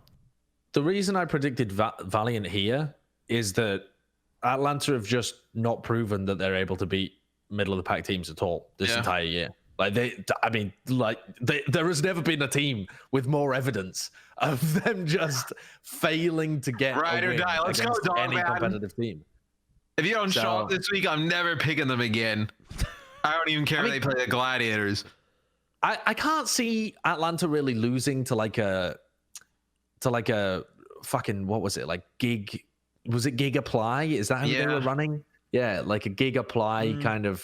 I don't know. Atlanta probably beat that team. Valiant, but I don't know. I mean, they should, but they haven't. So I'm not going to predict Zen meta. Actually, it wouldn't be Bap Zen. I don't know. I mean, I assume that the team is sorted out with whatever disagreement they were having with Lastro as well. We need to make a shirt that just says a quote from Bren that says, I don't know. This is something I do know. That's though. pretty direct. direct. I know for a fact that the Florida Mayhem are going to be coming in here swinging. Yeah, I didn't pick Atlanta in this one. I think Florida. I hope to see Florida bounce back strong after their performance and play some different type of comps and perform well, because I think we just need more teams that can challenge the likes of the Shock outside of Paris on a meta, some other teams on a meta. I want to see Florida perform well again. I like this. I like Florida. I actually, unironically, really like Florida's roster. Apparently, we all really like Florida. So, I will say how wrong I got Atlanta Reign as well. Because I rated them pretty highly coming out of the Summer Showdown, because I thought they were one of the better Tracer teams. I thought they were one of the better double shield Tracer teams, and I thought that would help them moving forward. And I went back and really looked at the VOD. How wrong I was. We've been overrating this Atlanta Reign tank line for so hard. It's not good. I mean, it's not good, mate. I've never really rated The the tank backline line. is also in shambles, dude. Like, Fire Brig, it's like, okay, I'm not going to go too hard on him. Dogman didn't have a good game either. Either Dogman's amplification matrix were too early, they had a pretty bad angle, sometimes they came in too late. Immortality field, sometimes a bit too premature, which meant that agility to get it placed in. How wrong we got this team, man. And I even put them pretty high in my power rankings just last week. I regret that. This is not a good team. The Atlanta Reign tank line has been probably the most disappointing one this whole season, because when you think about the people that have performed well, Gator and Hawk absolutely should have been up there. They were doing really well in contenders. They went to the gauntlet and they performed really well against all of these other Korean tank lines that came into the league and did really well. And even people we didn't think would be good, like Stand One, like Gig, like Dreamer, like fucking who else? I mean, Fearless probably as well. I was fairly high on Fearless, but I don't know whether other people were. Like a lot of tanks that we didn't think were going to be good have ended up being really good this year. And Gator and Hawk, two who proved themselves before the season began, have totally fallen flat. Hey, I don't know. Do you want me to give a hot take right now? Mm-hmm. Well, the reason why Sideshow is often right about the talent who actually gets promoted to OWL is because he actually does his due diligence to research how they're playing in contenders in the first place. Except it doesn't work with Gator and Hawk, does it? Because you brought up names like the entirety of Guangzhou Charge featuring Krong, Fearless. Dude, Krong is like, go back to the preseason videos. You've been right about a lot of shit, and you deserve credit for that because you spent hours researching that. People shit on you a lot, watching fucking NFL and just stuck in American sports, and you deserve credit for that, Sideshow. People shit on you a lot, Sideshow, because your head looks like an egg and other reasons. But I think they should be bringing you up, you know? They should be gassing you up. If the Overwatch scene lost you, what are you saying? I was talking over what you said. I didn't even hear you. Don't make me have to go back, dude. What? Yeah. He told me I should be on the desk. No, because then has Bren's brain disappeared out his nose while he was eating the donut? What's wrong with Can this you guy? not understand basic English? You've made us explain the joke 4 times. It's ruined every tiny little bit of humor it had right from the beginning. It was actually a funny clip at the beginning. Now Johnny's gonna look like he has no sense of humor because we've had to repeat the joke 5 times. I don't understand the joke. What's the joke? Idiot. What's the joke? It's Johnny's second ever joke on the show, and he didn't even understand it. I don't understand the joke. What's the joke? He told me that I should be on the desk. I've been on the desk. I've moved to casting. That's the joke. He was like, "Oh, you're really clever. You should be on the desk." I was on the desk. That's the joke. I don't think you should go to the desk, because then I would listen. Yeah, we're gonna turn this episode. We're gonna gas up Sideshow. Everyone go around in a circle and say one nice thing around him. I think that you are really good at casting. Fuck up. What's our next prediction? Matt, you next. It makes him really embarrassed. I think you have a really nice nose and sense of smell. Thank you, Matt doesn't like complimenting people. I've learned that as well. What? Johnny's already said his. Okay, Josh, what one compliment about yourself? I have a lovely fat bald head. Okay.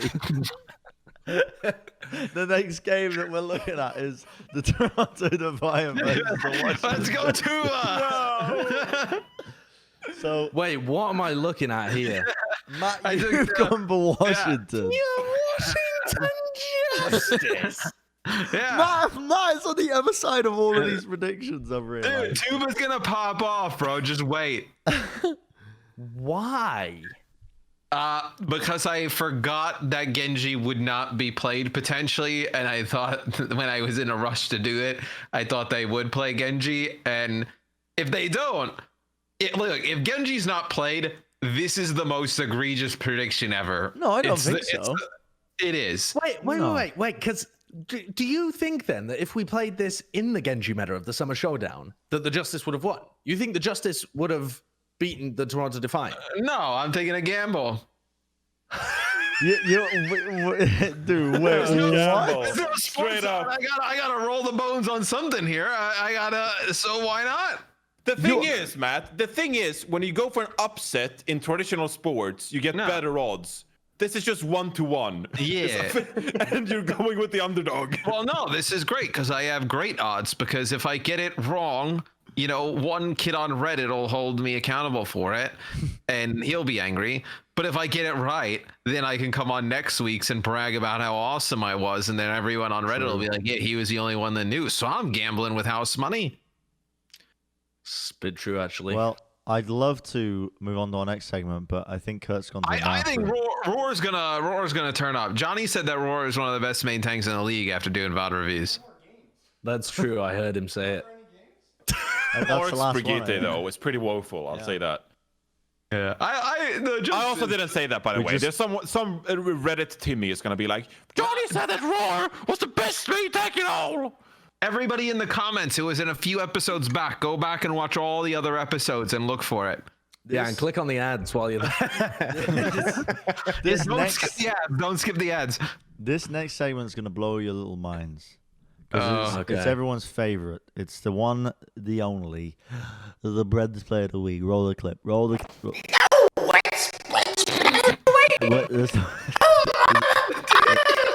Presented by T-Mobile.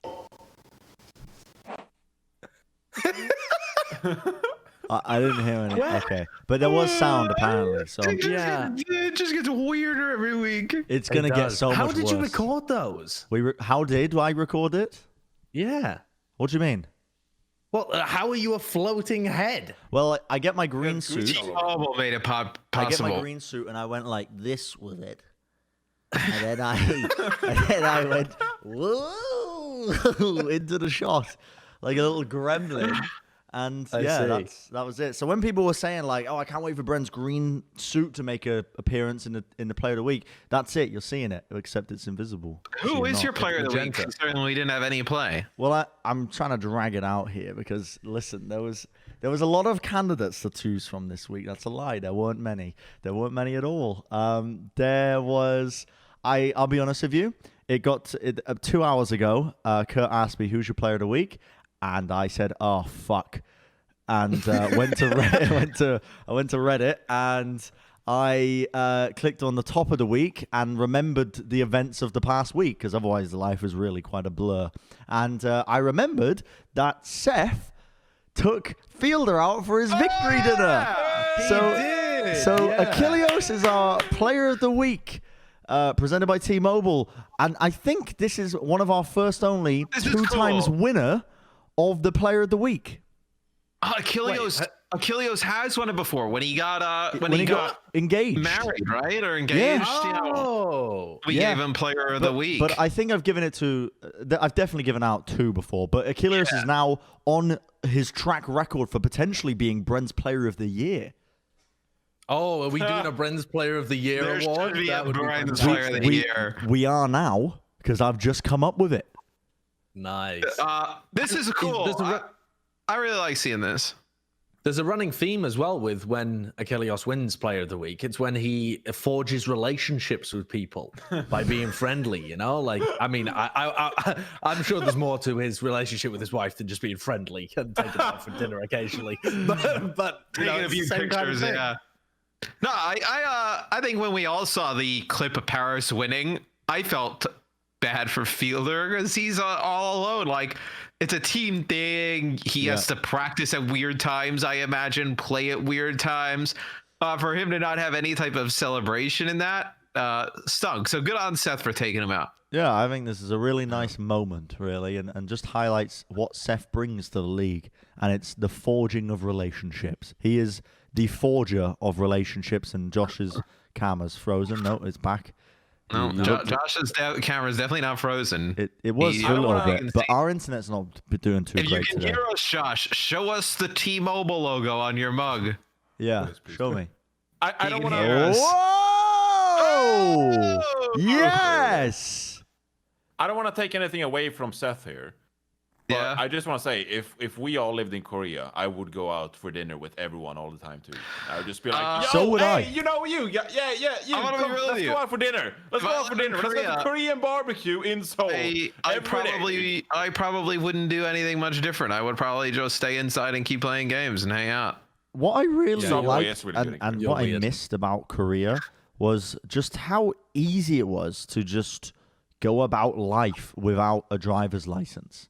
Because in the UK, when I lived in the UK, I didn't drive because I didn't need to. Like, the public transport was good. And I've only just realized this for some reason recently, but my God, I feel like a prisoner in this country because I don't know how to drive, especially in LA. Because, for example, I posted a soppy tweet saying how I just want to unplug, you know? I want to turn off everything and I just want to go into the mountains for like 2 days. And just camp and hike. And that's literally all I want to do. But I can't do it because I can't drive. Now, I'm not saying I'd be able to get a bus and do it, but... Couldn't you just learn how to drive? Yeah, I got to do that. That's the next goal in the evolution of Bren. is to learn how to drive. I mean, you've had 3 years now, but okay. I've had more than that, to be honest with you. I've had a long time to learn to drive. But do you not have a driver's license in the UK? No. I never learned because I couldn't afford a car or the tests or anything. I've always been so poor that I've never been able to afford it. So you've never driven a car? I have in Australia, in the outback, when I was 13. That doesn't sound legal. To defend Bren here, I've never driven a car either. So there. What? Neither is Zoe. I think it's pretty common in Europe where we have good public transport. No, it was not common at all for me. No, oh, really? I was just a lazy bum. Yeah, my parents were like, "Get a car," and I was like, "No, I'm gonna play video games. What do I need a car for?" Now, Bren, you do know how to ride a bike, though, don't you? Yes. I am about to purchase a mountain bike because I am getting very, very fat, or not fat, but very unfit because I'm not doing anything while I'm here. I don't have a home. The pyramid of fucking Pringles you've inhaled behind you. That has something to do with it. Yeah. Oh, I ate all of these Pringles, so now I have to get a mountain bike. Yeah. Maybe you should have eaten all the Pringles. Yeah, I mean, that's true. Put them on my table. Yeah, it's not your table, all right? I own the table. You have no claim to the table. I offered to give it back to you. I offered to give the table back to you, and you said, no, you keep it. That makes it mine. You can't just want to claim it back whenever I put Pringles cans on it. I asked Johnny when you guys moved out. I was like, hey, I'll come by and pick up the table. Johnny goes, okay, sure. I go downstairs. The table's gone. Like, Johnny, where's the table? How did I get involved in this? What happened to my table? Leave me alone. And he goes, oh, Josh said Josh just took it. And I was like, well, what do you mean? And I was like, Josh doesn't text me at all. Doesn't tell me he's got the table. I don't even know if that's true. I'm playing games with him on stream. And now, they're sewing, they're building things on it. Like, that's my table. Do you want it back? I'll go and deliver it to you tomorrow. I'll go. No. Anyway, shut up, Matt. I want to hear your mountain bike story. Yeah, so I'm getting a mountain bike because you just want money for something that isn't yours. For every view we get on this video, you have to give me $1 for the table. $1 a view? That's outrageous. That's unbelievable. For some sponsorships, I charge people pennies of you. Not dollars of you. That's a good fucking table. It's not that good. It's actually horrible. It's one of the worst tables I've ever had to experience. Really? And I'm actually quite happy that I don't have to deal with it anymore. It's not that bad. It's got a lower lip that makes it difficult to sit at. Yeah, it's not the greatest table. Can you tell your fucking story about mountain bikes? Yeah, okay. So, mountain bike, pretty good because a mountain bike, if you get like a hardtail or hybrid or something, you can ride them around on roads pretty easily as well, and they double as transport. And so they're good for keeping you fit, and you can get out, you can unplug without needing a car. You can go and drive up to some, like woodland areas that are just like an hour north of you, and you can go have a picnic and stuff. You're gonna be like live your life, be free, Bren. You're gonna Unleash yourself on a bicycle. You're gonna be like the fat Lance Armstrong, huh? Yeah, definitely. I don't think Josh has taken copious amounts of steroids. Oh, I mean, did he take steroids? I think it was doping, wasn't it? That is steroids. Did he also take steroids? I mean, you don't cycle for what? like Sorry? that long. Doping is steroids, isn't it? No, doping is extra red blood cells. It's blood doping. No, doping is like taking steroids in between the cycles and like cycling it so that it doesn't show up on drug tests. Right, yeah. I mean, doping can refer to anything that boosts your sports performance, but I think with cycling, isn't it something to do with red blood cells? I thought there was like some specific blood doping. I just know he cheated. Dude, I watched that documentary on steroid usage in Icarus. Dude, that was a dope documentary, and it followed a guy who was like a competitive cycler, and he was trying to break into like the top 100. Are we just going into foreheads now? Dude, yeah. I mean, I was actually trying to buy time for the Player of the Week segment to be like fleshed out, but I think we've done it, to be honest. I mean, yeah, we've moved way past Fielder taking Seth out to eat, and now we've compared Josh to Lance Armstrong. I'm looking up what Lance Armstrong. I gotta learn to drive, man. I need my freedom back. Because I don't know. I wanna just camp and literally just throw my phone into a lake and go live in the woods for 2 days or 3 days and not have to worry about anything. Yeah, it's. I think most of the stuff in cycling is EPO and human growth hormone, and they stimulate extra production of red blood cells so that you can. Weren't you a doctor? Shouldn't you know already? Well, I thought I did, and then Bren was like, "No, it's steroids." So I like to double check myself because I'm fact based, I'm evidence based. All right, Thank God. I don't just assume that I'm correct. Quickly end it. I don't want people to know.